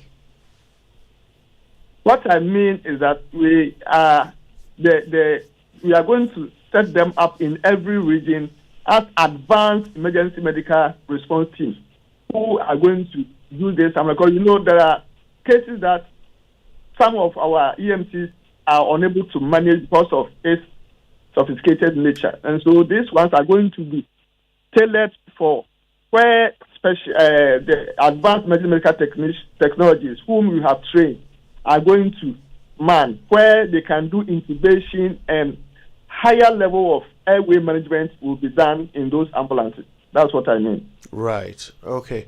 Kwame, I mean, you've seen emergency services in operation in various parts of the world. What are your thoughts on ours? Of course, it's not only about ambulances, but maybe we'll start with ambulances. What are your thoughts on how Ghana is approaching the situation? Kojo, thanks.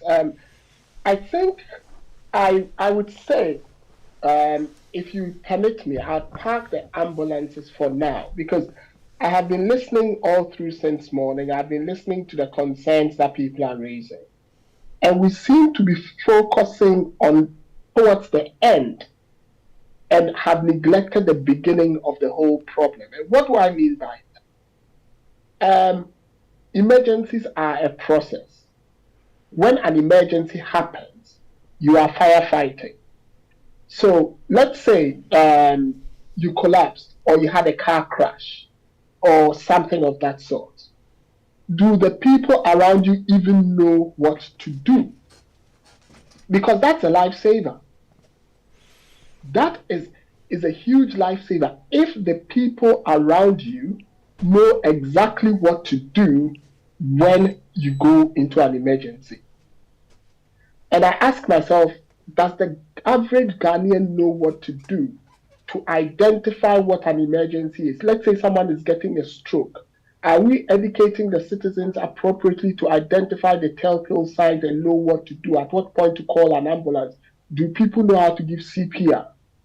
What is the availability of civilian emergency equipment in our community? If I talk about civilian emergency equipment, availability of defibrillators that have DIY information on them that the person can use in an emergency.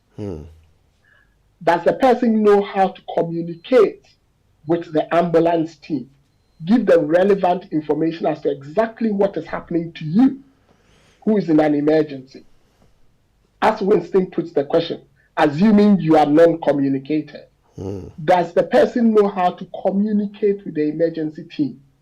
Does the emergency team then know how to communicate with the person as to how they need to give them relevant information and how they need to maintain you until the emergency team can get there? That's the next thing. Then how quickly would the emergency team get to you? What is our ambulance response rate? How quickly can they get to you? Because in an emergency, time is of essence. Like if you come to the UK, they'll tell you the average ambulance response rate should be 4 minutes. Between the time of the call, it should be 4 minutes. And I was listening to my colleague panelist, and he said something that is very instructive, and I'd want to commend them for that. What he talked about, rapid response. Even in the UK, Kojo, they are rapid response ambulance teams. They use saloon cars. And they have to respond within 1 minute, 30 seconds. Because when it happens and the main ambulance is coming, sometimes they are located, they are running local to the community. So once the call comes, they can tell them, and they are more highly skilled. So they can rush quickly to the scene while the main ambulance comes, or if it's, say, a car crash, while an air ambulance is called. So that is the next level. How quickly would that ambulance get to you? Then when the ambulance gets to you, how quickly would you be stabilized? And while they are transporting you to the health facility, what is the communication between that ambulance and the health facility? And when you get to the health facility, how quickly can you be transferred? Then more importantly, who can give information about any medical conditions you, the patient, has to either the ambulance team or the health facility? These are key. They are extremely key to your survival. So now that I've addressed that, because I was listening and everyone, I could hear people say, oh, I went in a car. I heard someone talk about, the nurses, he wanting them to check whether the patient was pregnant. Most often, that is a standard question in an emergency they would ask. Could the patient be pregnant? It is not that the ambulance team do not know, but if they do know, they need to act in a particular way because they are then saving 2 people and not 1. So they ask to elicit the information assuming you know. That doesn't necessarily mean they are incapable of finding the information themselves. So then, now let's get to the ambulances. My colleague says we have, let's say, about 300 ambulances working, assuming we add the 20 rapid response that he's talking of, for 33 million people. Kojo, that means 1 ambulance to over 30,000 people, if my mathematics is right.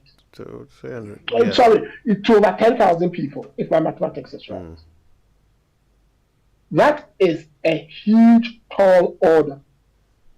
So though, picture the scenarios, though there might be an ambulance station in almost every district and hopefully with a functioning ambulance, should there be a situation where 2 emergencies, and these things can happen easily. Somebody can have an accident, somebody can then have a heart attack, and someone can have an asthma attack in 10,000 people. Because you are talking about... It's actually 100,000. Okay, 1 ambulance. Yes, that was 100,000. Yes. So in 100,000 people, you are talking about 3 emergencies happening in one go, which is about what percentage? Less than 1%. And you have 1 ambulance in that district. It means 2 are going to go without. It also means in that district, should there be a car crash and it is a public transport, they would have to scramble for ambulances from other closer districts. Or go in private cars and stuff like that. Would the people transporting these people to the health facility know how to even handle them while they transport them to the health facility without worsening the emergency they find themselves? So why am I looking at the background and surrounding? What I'm trying to say is, it seems to me as a society, we haven't scratched the surface of emergency management. To the best of our ability. I take on board the fact that the ambulance service started after the May 9 disaster and all that. That's fine. But we are talking of almost 2 decades ago. So if we haven't made significant strides in educating the public around all these things, and you see, we shouldn't leave it at the doorstep of the National Ambulance Service, because Kojo, it's you and it's us. And when you guys asked that I come in as a panelist, I was looking at the NICE Health Assessment Report for Ghana. And Kojo, you have a copy. And if you see that they tell you that even amongst our hospitals, how many of our emergency practitioners have had standard training in the last 2 years? You can look at the report and tell readers. How many have had? It is the second line. I can read it, but I want you to read it today. I'm going to read it. I'm pulling it up, but keep going. Yeah, I'm saying that look at it from that point of view. How many have had training in the last 2 years? And you know that in an emergency, because healthcare is also a vocation, skill is very, very important. So if people haven't had training in the last 2 years, and the state knows, because the document is an official state document, the state knows that many people haven't had training in the last 2 years. This is what the report says. Most facilities offering palliative care or emergency services do not have staff who have received training in the past 2 years preceding the survey and have no guidelines for those services. It says here most. Yes, most. So it means over 90%. Kojo, so if you were being driven to an emergency facility where most haven't had training, well, more importantly, they don't have guidelines. They have no guidelines, zero. You see, and that was why when you asked me the first question, that is it a money problem or a people problem, I said 50-50. Because when you read reports like this, like I read on a daily basis because of the sort of work I do, and you see things like this, you realize that the problem is way bigger than the number of ambulances we have. Yeah.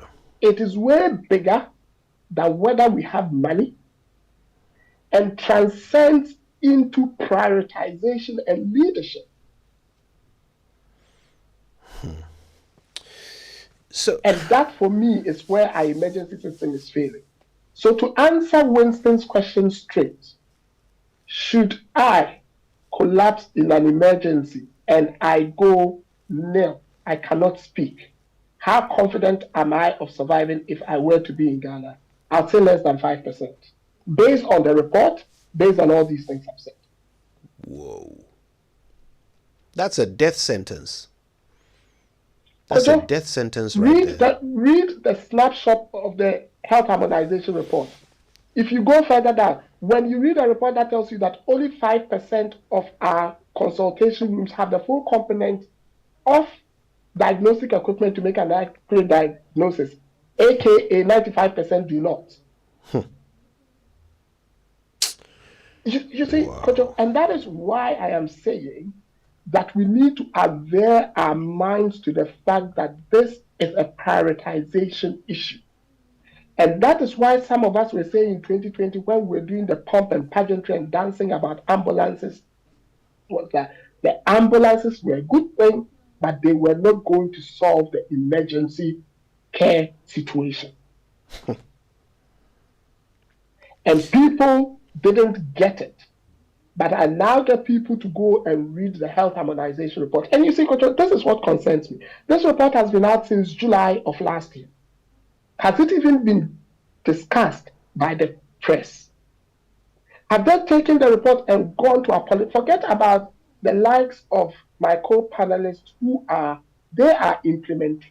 They are technocrats. They do not buy the ambulance. Have we taken this to the doorstep of the politicians, people on the Health Select Committee, the Minister of Health, Cabinet, to say This is your terminal report from the WHO, the Global Fund, the Ghana Health Service. This is the terminal report of the emergency system you are running. What are you going to do differently? Have the journalists done that?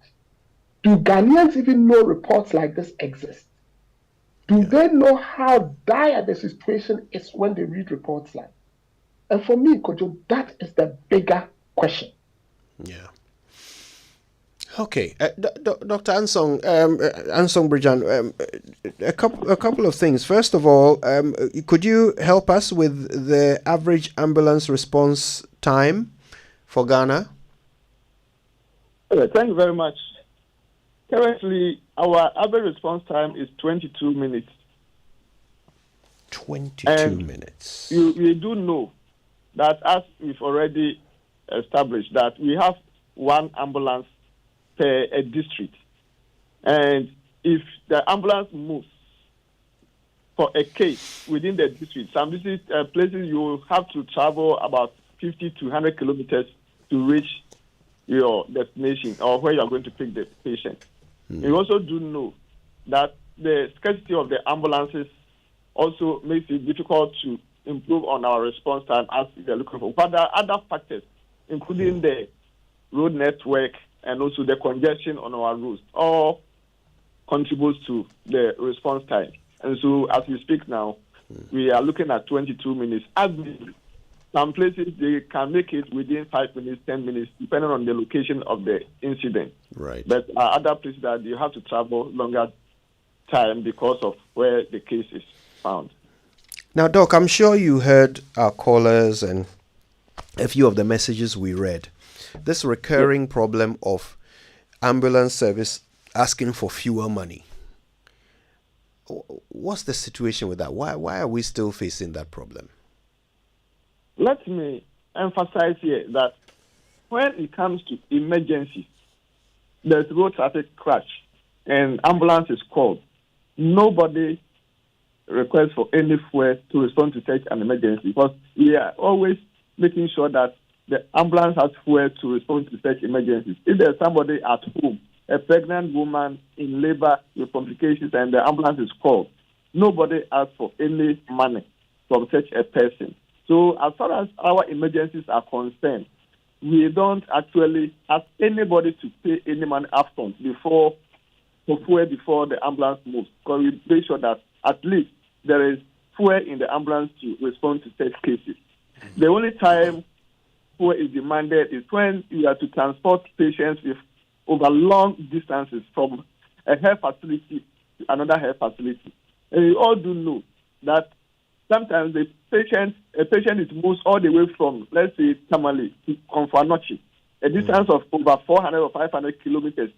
So if you are doing such a journey in and out, and whatever amount of fuel that is given to that ambulance, even if it is full tank, it may not be able to move such a case from that distance and back to base.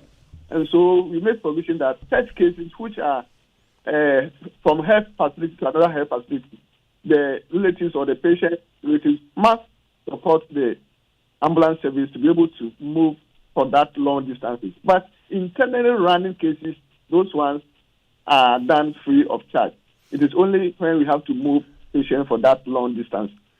And as we even speak now, government is making provision through the National Petroleum Authority to find means of providing us with additional fuel through the National Security Services fuel system, whereby government will provide additional fuel to enable us to move cases. But as I said, there are long distances cases that we cannot do anything about it, that patients or patient relatives must support us to be able to transport patients along that kind of distances. I want to read you a message someone sent me, okay? It says, some years ago, my younger sister was involved in an accident. She hit a drunk pedestrian. She drove the victim herself to the 37 military hospital.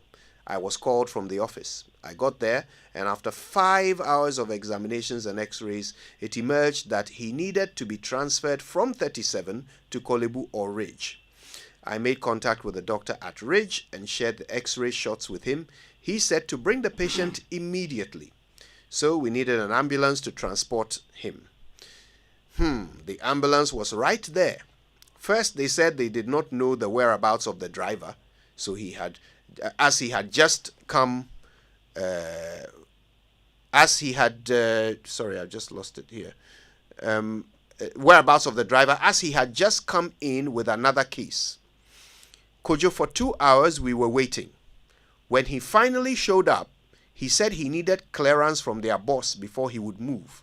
By this time, the doctor at Ridge had called twice, saying it was critical for the patient to be brought in, and they couldn't dispatch an ambulance either.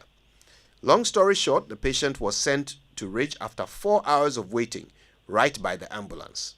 Upon arrival at Ridge, he was sent straight to theatre. Doctors said the patient suffered a brain damage as a result of the delay. The 32-year-old man is now confined to a wheelchair, has lost his speech, and needs total care. My family has had to support him from that time till now, thanks to a failed system. What do you say to this, Dr. Ansong Brijan? Well, I think there are exceptions that sometimes there are some challenges here and there. And I cannot actually attribute it to the failure of the National Ambulance Service in responding to such a call. Because we also do know that sometimes if you, not that they want clearance, but the whole issue is that when sometimes you are referring a case and you don't get the receiving facility to confirm, you end up moving around so many hospitals because you get there and they say the facility is not ready, bed is not available, and those kind of things. So they always want to be sure that the facility has confirmed the readiness to receive the patient. And this particular one that you are talking about, it may be an exceptional issue because we don't have the facts to actually prove what the man is saying, whether it is truly what happened. But it is a report from... It is a report from your... for over 2 hours without responding to a call. Yeah, Dr. Ansong Brijan, it is a report from your customer, your client. They are saying that due to delays caused by your ambulance driver, they waited 4 hours standing next to the ambulance, just waiting to be transported. If it takes 4 hours to determine whether an order to move an ambulance is confirmed or not, then clearly there's a problem with your system, isn't there? That's what I'm saying. This particular case, I cannot confirm as exactly what happened. Because if the ambulance was at the health facility, it would be strange to say that for 4 hours the driver could not be found.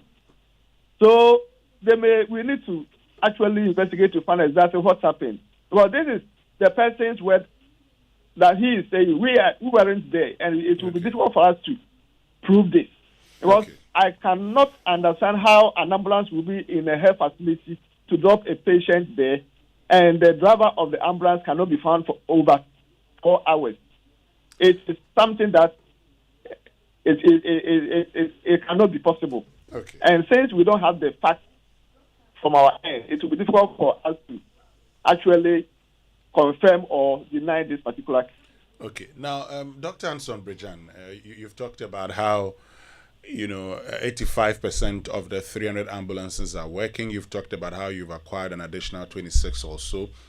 In your plan as the National Ambulance Service, how many ambulances do you believe a country like Ghana needs to be effective? Thank you very much for this question. We do know that WHO standard, every 50,000 population needs one ambulance, at least, or at most 50,000. And so if we are talking about over 30 million population, then we are talking about not less than about 650 ambulances. Okay. Within the population that we have now. So we need not less than about 650 ambulances across the country. And in the absence of which you cannot perform effectively. Pardon? I didn't get the question. In the absence of the at least 650 you cannot function effectively.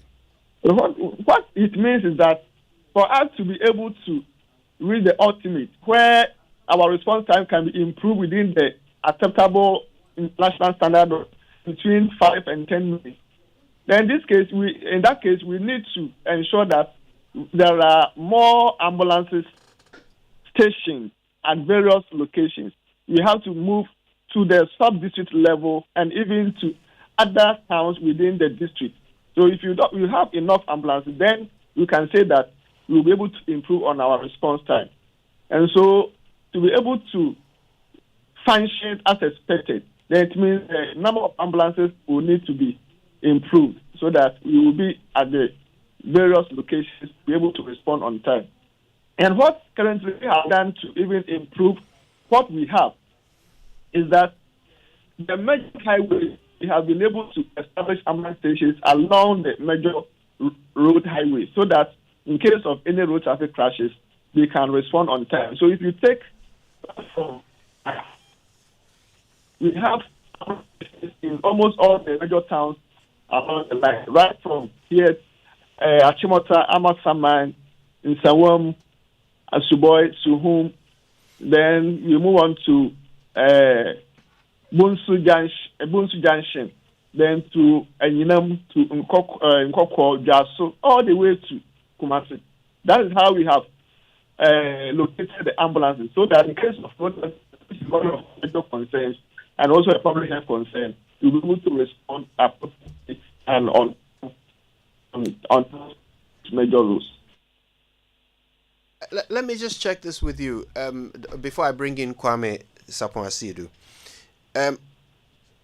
Currently, the response time is about 22 minutes, the average response time. Yes, please. And we know that for most emergencies, if it's a breathing, respiratory issue or, some heart issue, there aren't many emergencies that the patient can survive without medical care for 22 minutes. So, looking at this with your professional eye, is it fair to say that in spite of your hard work, the Ghana Ambulance Service is currently not fit for purpose? You can say that. And as I started giving you the background, how National Ambulance Service have come so far, we were not having anything at all. But now there is something. So let's look at what we have and say that the cup is half full instead of half empty.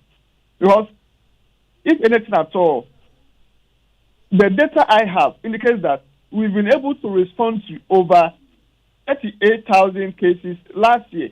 Imagine there is no ambulance service. Majority of these people might have had their lives lost. But if you are able to save this number of lives through the movement and management of these cases and transport them safely to a health facility for them to continue care, then it means without National Ambulance Service, definitely most of these people might have lost their lives. Okay. So let's look at the positive aspect of what we've been doing instead of looking at it in the negative line. Because no matter what, even though there are challenges, we cannot say that we haven't done anything. Okay. We are improving. And we believe from 7 ambulance stations to 297 ambulance stations, the difference shows that indeed the nation is progressing steadily. And it will come to a time that we will be saturated, the whole country will be saturated with ambulance stations, and we will be in a position to meet the international standard that we are all aspiring to reach. Okay. Thank you for that. Now, Kwame, I have to give you the last 30 seconds here. And this is what I want to know. Less than 55% of hospitals and polyclinics offering emergency services have any cardiac intervention services. Of the essential equipment for breathing intervention, are available in about 40% of facilities providing emergency services. Kwame, who should we sack for this situation?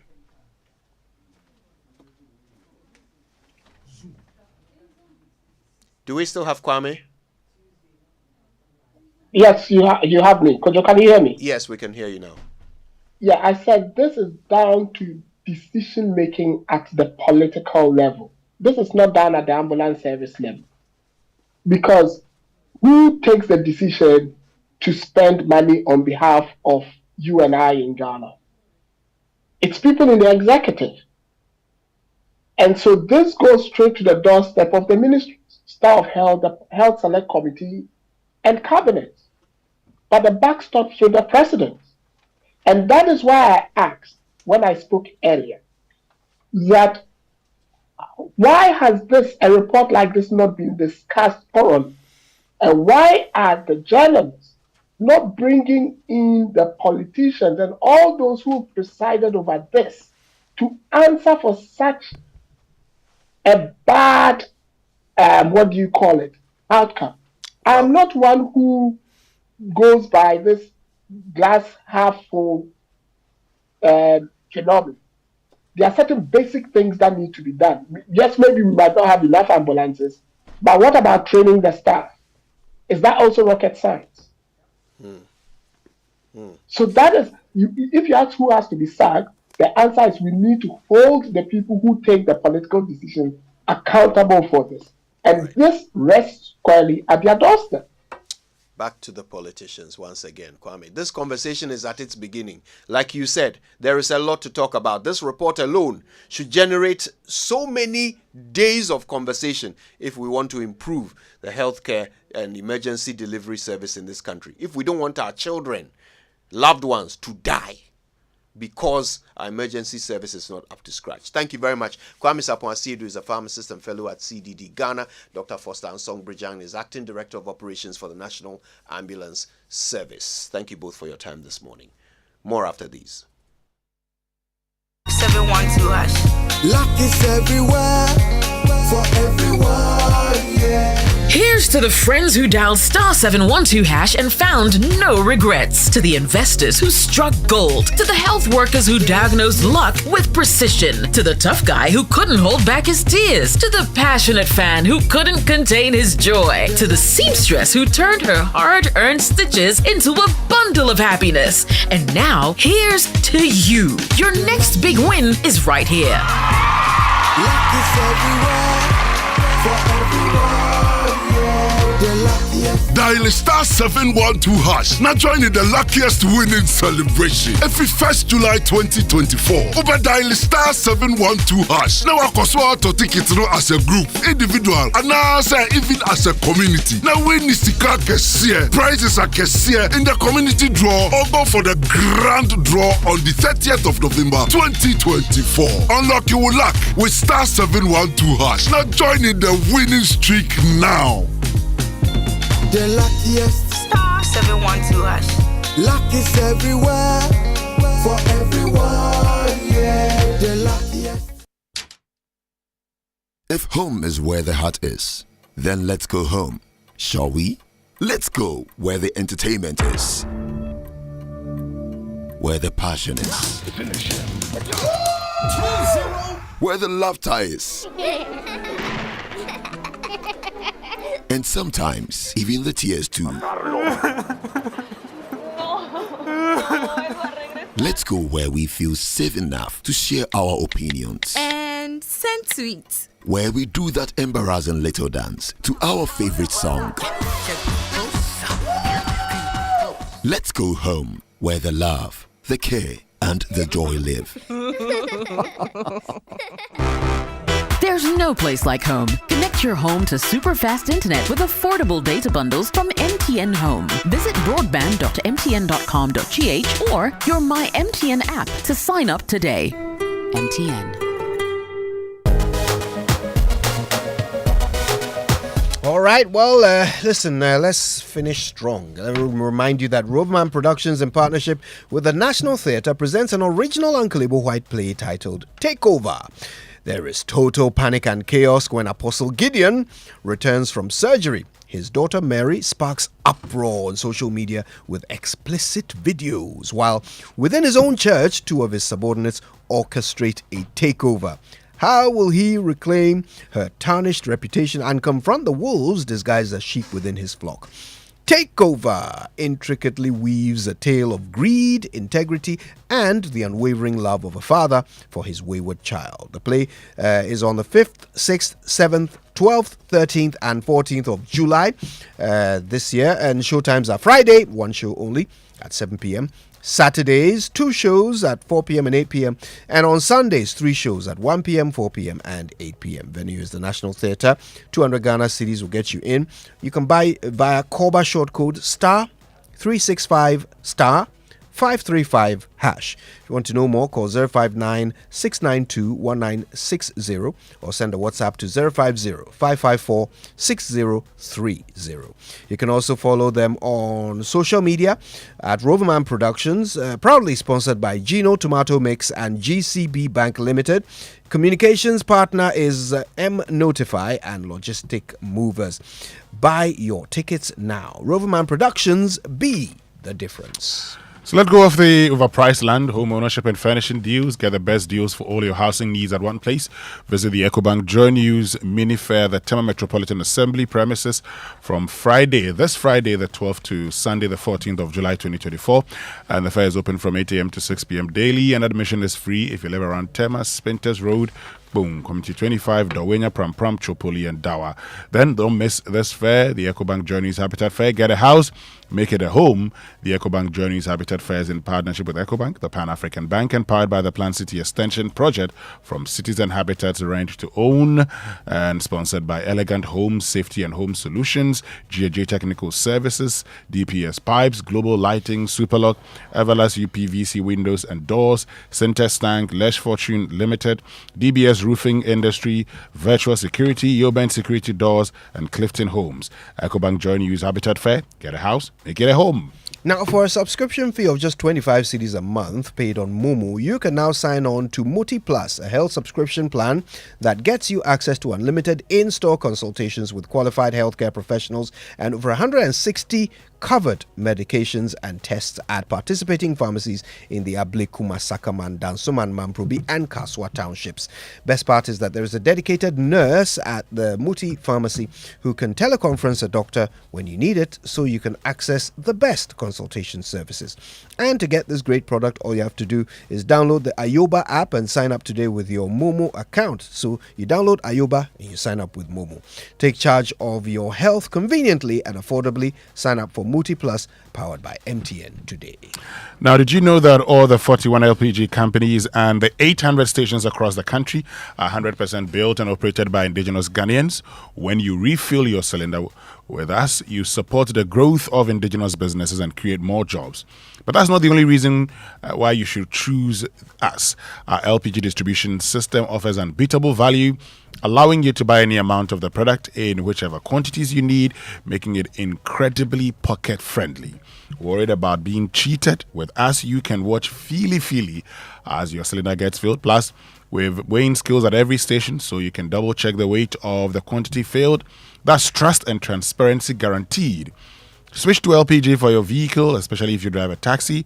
It's more environmentally friendly, helping protect our precious ecosystem. Go green with LPG and make a difference. Remember, when the last tree dies, the last man dies. Refill your LPG cylinder at your nearest gas station and help save our forest and environment. Let's protect Ghana for this generation and the next. LPG Marketing Companies Association of Ghana, your affordable, pocket-friendly, trustworthy, and eco-friendly choice.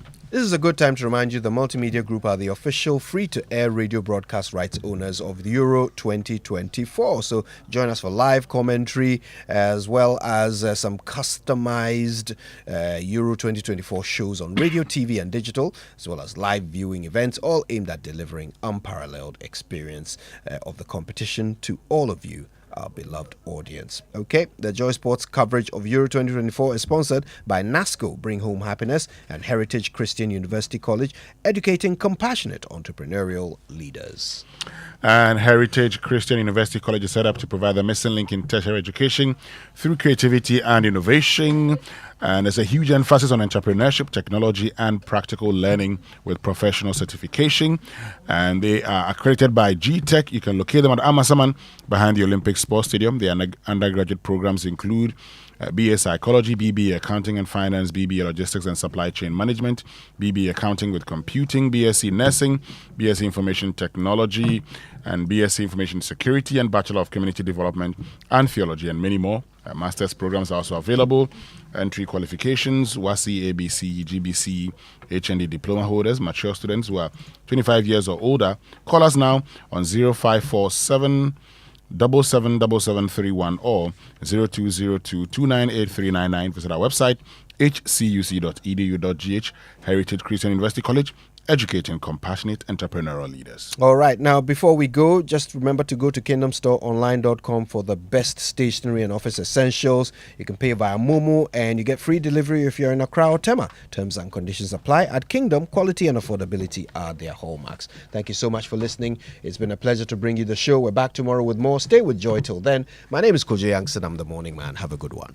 And coming up in Joy headline news, 10 residents of Noktong are demanding the construction of safe havens by the Volta River Authority as it prepares for yet another spillage of the Akosombo Dam. The community, which is still reeling from last overflow's devastating impact, is taking immediate action to prevent further displacement and also ensure their security. These demands are led by the assemblyman for the area, Derek Kuga, following a VRA's announcement for an impeding controlled spillage. In case something like that to happen, my message to VRAs is that it's the right time for them to come down with a plan, not only stimulation exercise or a stakeholders meeting in the area or in the district assembly where the incident will occur. I think they should come out with a plan where the people will move to, where they are going to settle, or their shelters must be well prepared before this exercise will take place. That was Derek Kuga. Now, So to the invigilators who are going to be actually in the classroom, so that when the exam starts and they get the questions out to them, they will answer and send same to these invigilators who will then pass it on to the children. So we have been able to zone in on the people, and our investigative teams are working on it probably to accost them. Well, in the North Town municipality in the Volta region, one student has died and another is in critical condition after a vehicle ran over them. Let's hear from the Volta Regional Director of Education, Francis Agbemadi. An accident in one of the centers, Volo, where the students were accommodated to write the paper today. They were going to see off their sister who came to visit them, and they were run over by a vehicle. One lost his life with the other on admission at Akuse Hospital. We heard from the district director that one candidate also had a fractured hand, and as a result is also unable to write. Moving on, labor unions are asking the board of SNIT to sack all managers of their non-performing hotels. The scheme has been mounting fresh defense of its decision to sell off 60% of its shares in 4 top hotels, including the Labadi Beach Hotel, despite public opposition. It revealed it had pumped more than 200 million cedis in a desperate attempt to save the hotels. Director General of SNIT, Kujo Bosompeng Osafumafo, says some of the hotels still don't make profits after that. Consistent losses by almost all of our hotels. I know you are aware that Labadi does make a profit, but the returns are below par. They haven't paid us any dividends, with the exception of Labadi. Labadi Beach Resort only started paying dividends for the last 2 years. They haven't from inception. We've been called in to fund capital expenditure and maintenance expenditure, and even SNIT contributions of the workers. In fact, a group of the hotels cannot even afford their auditors' fees. And so, accounts since 2018 haven't been audited. Well, General Secretary of the Ghana Federation of Labour, Abraham Kunsin, is also asking SNIT to sack the managers. Let's hear more from him. If it is mismanagement, what is the problem? Alisa Hotel, just about a year ago, they have established the branch in Temaye. Go and see the facility there. Look at ex-President Kufuor's hotel. So what is the problem? I don't know What is the problem? Is it mismanagement? If it is mismanagement, why don't you sack the management team and employ new people? We are not saying anything. If they can't manage it, they should sack themselves. They should remove themselves from power. We will get people to come and run the place profitably. When you say you mean organized labor? Yes, organized labor. I'm speaking on behalf of labor. I don't think that any member, any stakeholder of labor will come out and say that, oh, we are telling. I don't think that those team. And before we go, U.S. President Joe Biden has condemned a wave of Russian missile strikes that killed at least 38 people in Ukraine as a horrific reminder of Russia's brutality, and he vowed to strengthen Kyiv's air defenses. At least 190 were injured across the country, including some at a children's hospital in the capital. It comes as Mr. Biden prepares to host a summit in Washington today. The U.S. president said further boost to Ukraine's air defenses will be announced at the meeting. And with that, we end the headlines at 10 with me, Hannah Odame. Find more news when you log on to myjoyonline.com. Doreen Andor is up next with Cosmopolitan Mix.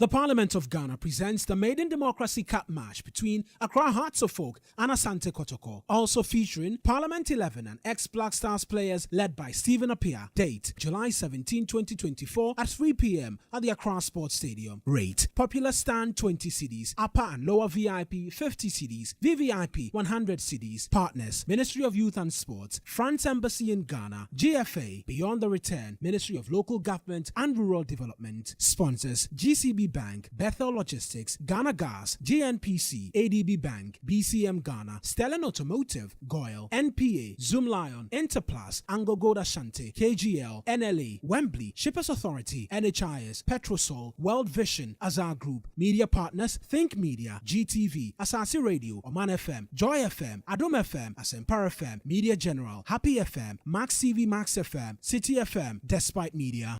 The luckiest. Luck is everywhere, for everyone, yeah. The luckiest. Luck is everywhere, for everyone, yeah. Doctors, nurses, barbers, drivers, bouncers, friends, teachers, bankers.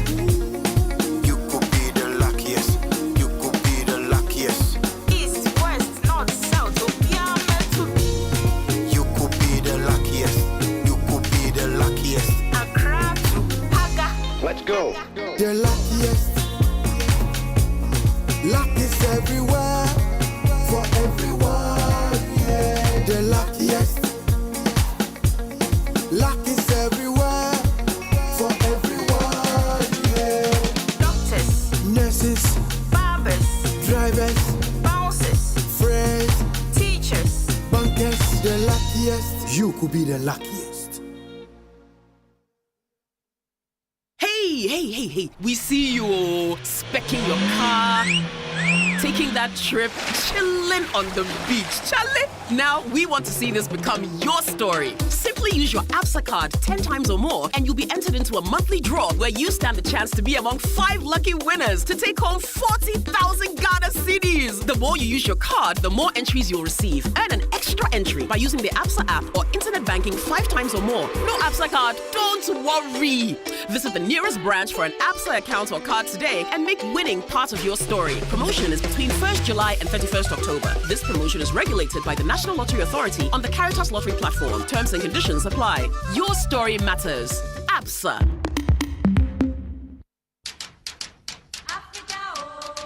Let go of the overpriced land, home ownership, and furnishing deals. Get the best deals for all your housing needs at one place. Visit the EcoBank Joy News Mini Fair at the Tema Metropolitan Assembly premises from July 12 to 14, 2024. The fair is open from 8 a.m. to 6 p.m. daily and admission is free. If you live around Tema, Spintex Road, Bon, Community 25, Dowenya, Pram Pram, Chopoli, and Dawa, among others, then don't miss this fair. EcoBank Joy News Habitat Fair, Get a house, make it a home. The EcoBank Joy News Habitat Fair is in partnership with EcoBank, the Pan-African Bank, and powered by the Planned City Extension Project from Citizen Habitat, Rent to Own, and sponsored by Elegant Homes, where quality meets value.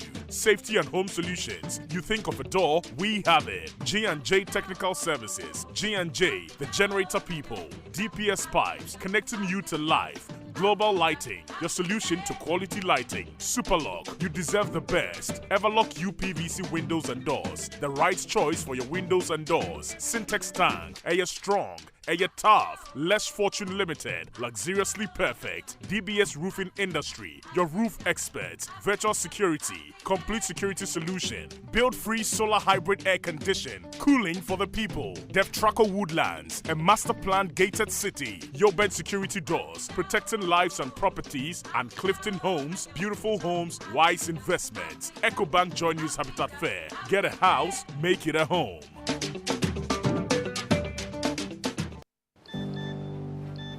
Life in Denmark can be quite different for an African legend like Michael Essien. The weather, the food, the silence. But there is always a place he can call home. Home is where your heart is.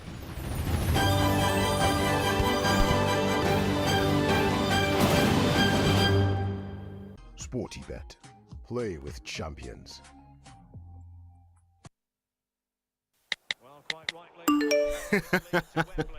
Hey, so as for you, every day you are just pressing your phone. Why? Are they paying you? They are, Oma. Eh? The more I use my MTN, the more points I get. And I can use those points to get airtime, data, and even discounts at shops and restaurants. Hey, so that is why all of you are always pressing your phones. And you won't tell us, so that we can enjoy some. Oh, ma. There's always more to enjoy with MTN Rewards. Just keep talking, testing, and browsing all day, every day to collect your points and use it to redeem amazing offers and discounted freebies right away. There's so much available for you. So dial *550# and get your reward today. Let's go everywhere you go. Kweku, have you heard what they are doing on MTN?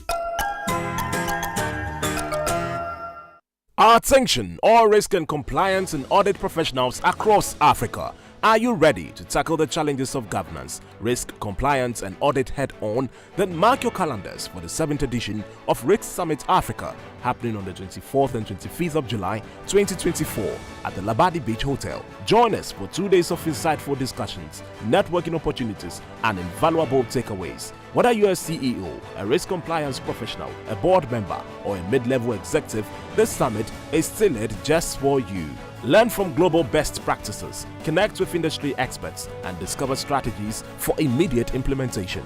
Don't miss out on this opportunity to elevate your leadership and steer your organization towards success. Rate is a cool 4,000 Ghana cedis. Reserve your seats today at www.ricksummitafrica.com or call 057-2760-472 for more information. See you there. Everyone is running to Bills. Enjoy the peace of mind that comes with acquiring any of our loan facilities. For whoever you are and whatever you're doing, Bills has a product for you. No susu, no deposits. All you need is your Ghana card. Call 0302-200-390 or 0596-928-33 today and live a bill-free life. Bills Microcredit is licensed by the Bank of Ghana. Bills, financing your needs. Terms and conditions apply. What is football? I elevated Inter to the pinnacle of European football by winning the treble. I beat the unbeatable Barcelona with Real Madrid, breaking all records on the way. I feel the hearts of the Romans with joy after winning their first European title. I am relentless, I am ambition, I am a winner. I am Jose Mourinho. I am football.com. Place your bets now. From the studio to your radio, feel the joy. Joy 99.7 FM. Joy, everybody likes it. Joy, got to have some good times. Joy.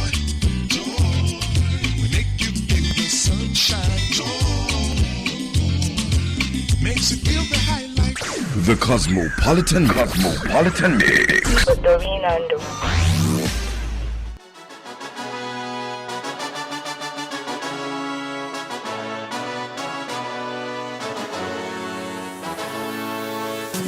Mama meme, Mama meme, Mama me. Mano jilo, mano jiboko boko nana mai. Mano jilo, mano jiboko boko nana mai. Oh, mano jiboko boko nana mai. Mano jiboko boko nana mai. Para utomalinamo, para utomalinamo. Amakagbo yigamala, koklo wayero hoga kablele godo.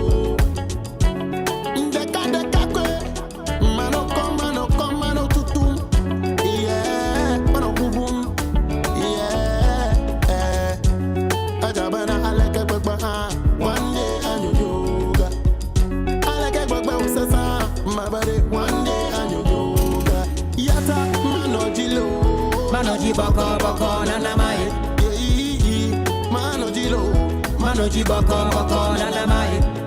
Oh, mano ji boko boko nana mai. Mano ji oh, mano ji boko boko nana mai. Enu keito amere materatio ano se sendelo awodora. Enu keito amere materatio ano se sendelo awodora. Edo che America recala vuole che a me mi siete wodwalo.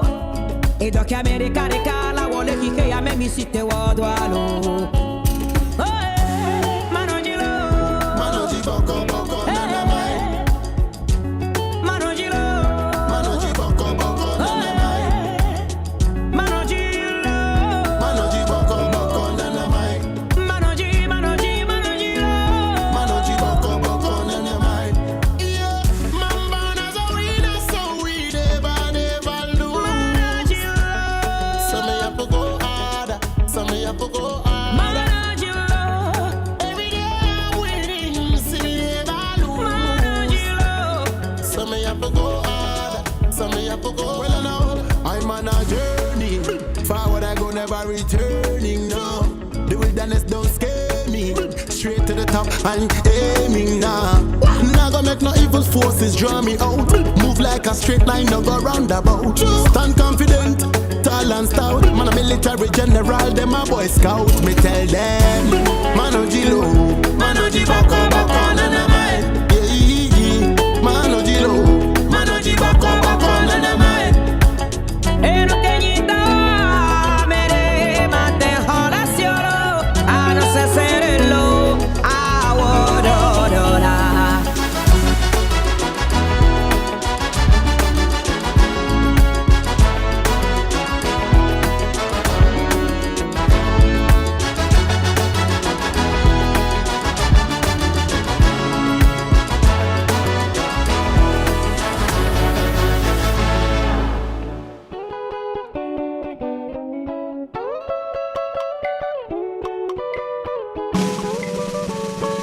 Life they be, life be sweet, life be tasty like honey.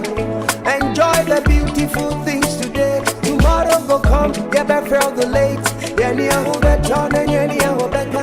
Then I'm fufonu, they bring your papa. Adi pachiwa, utingwemua.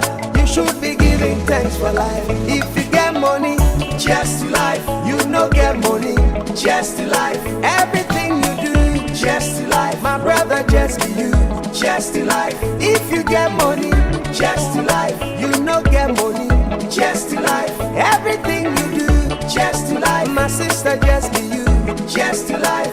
So bring the pork, set the beer, make the bartender bring the shots. The bottom again, so we go party rough.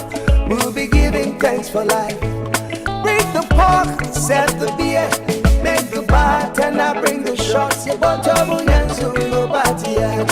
We'll be giving thanks for life. If you get money, just to life. You no get money, just to life. Everything you do, just to life. My brother, just to you, just to life. If you get money, just to life. Or you not get money, just to life. Everything you do, just to life. My sister, just to you, just to life.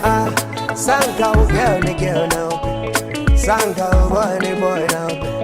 Sanga kani now. Sanga ni mianga. You be unti enda. Adum binti uonkwa. And you me boy unsa. You be unti enda. Hey, bring the pork, set the beer, make the bartender bring the shots. You bought over and so we go party. We'll be giving thanks for life. If you get money, just to life. You no get money, just to life. Everything you do, just to life. My brother, just to you, just to life. If you get money, just to life. You no get money, just to life. Everything you do, just to life. My sister, just to you, just to life. Sanga mi body wanga, sanga mi ni wanga. Sanga ugani kana, sanga ugani kana.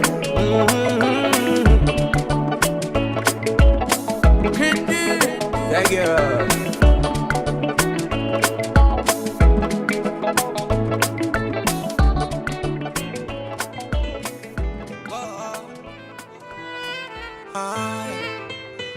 Lie. So spiritual. Africa, yeah. Africa, whoa, yeah. Kelvin boy is calling. When I dance, you dance, oh. When I see my friends, yeah. I say, Charlie, what's up, oh? Everybody happy, yo. Yeah, Afrobeat tonight.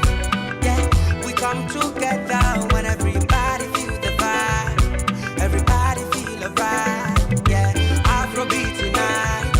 Yeah, we come together when everybody feel the vibe. Everybody feel alright. Lie.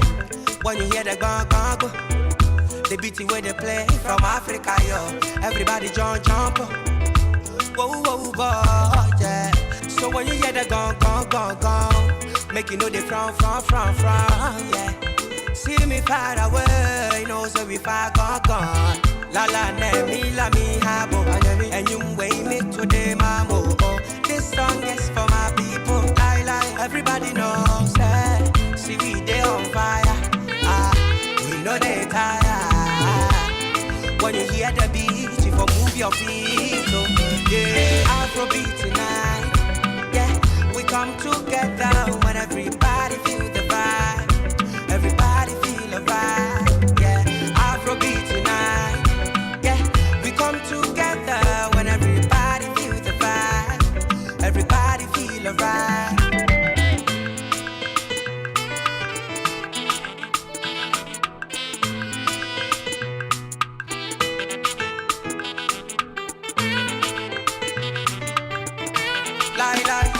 When this music hits you hard, you go feel no little pain.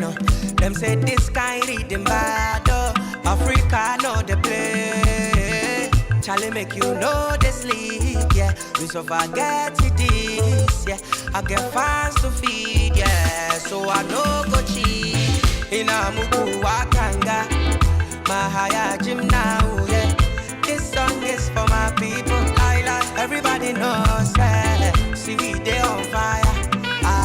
We know they tired. When you hear the beat, you for move your feet. So yeah, Afrobeat tonight. Yeah, we come together when everybody feel the vibe. Everybody feel alright. Yeah, Afrobeat tonight. Yeah, we come together when everybody feel the vibe. Everybody feel alright. Lie. Oh yeah. Afrobeat again, no. Boy, Kelvin boy, Bossy Jeep on the beat, yo, yeah. Lie. Sweet tunes made right here in Ghana. Welcome to Tuesday morning. It's the 9th of July, 2024. Welcome to the Cosmopolitan Mix. It's a terrific Trivia Tuesday. Good morning to you. Wherever you're listening to us from, we're glad to have you for company. My name is Doreen Nanda. Welcome to my side. It's going to be some current and some recurrent music this morning. The tunes you enjoy, made right here in Africa. More from Ghana, by the way. Success is not final. Failure is not fatal. It is the courage to continue that really counts. So today, stay motivated, stay focused, and let Tuesday be the day you exceed your own expectations. We ready for it? Yes, I can hear a yes from out there. Glad to have you on till noon. Reach out to us on 055 11 11 997. I've got Team Cosmo in the background, and we're going to give you another exciting show this morning. Lots of trivia this morning.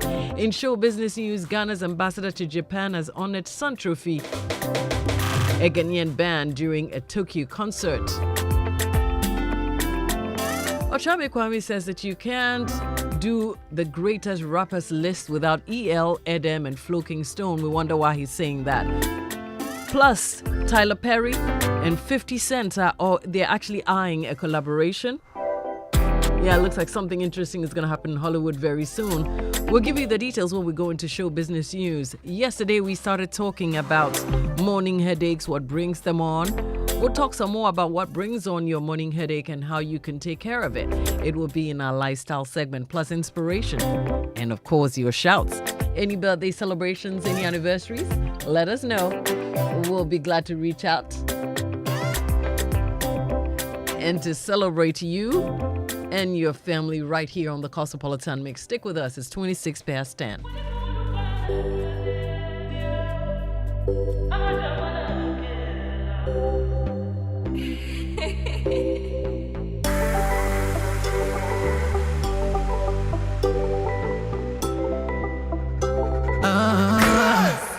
If I don't get a go borrow anything for my baby, yo. She know they make her worry, yo. Now they give me body, yo. You show me love I never know. You make my heart go ting-a-ling-a-ling. Me not go fit to let go. Girl, I wanna put it on you. Girl, you fire, me can't deny that. Many girl for me and why you bother. Tell me who on you, mommy water. I go be your Santa. Na-na-de, na-na-de. Where you day, there I go day with you. Me and you be mood. No, no. Na-na-de, na-na-de. Where you day, there I go day with you. I go day with you. Me and you be mood. Now you put the sugar for my cocoa. Girl, call me on the phone and I'll be there. And baby, I'll be there. You make a bad man one color. I'm on my way. In a little traffic, but I won't be late. Can't wait to put it on you. Anything I do it for you. Girl, you fire. Me can't deny that. Many girl for me and why you bother. Tell me who on you, mommy water. I go be your Santa. Na-na-de, na-na-de.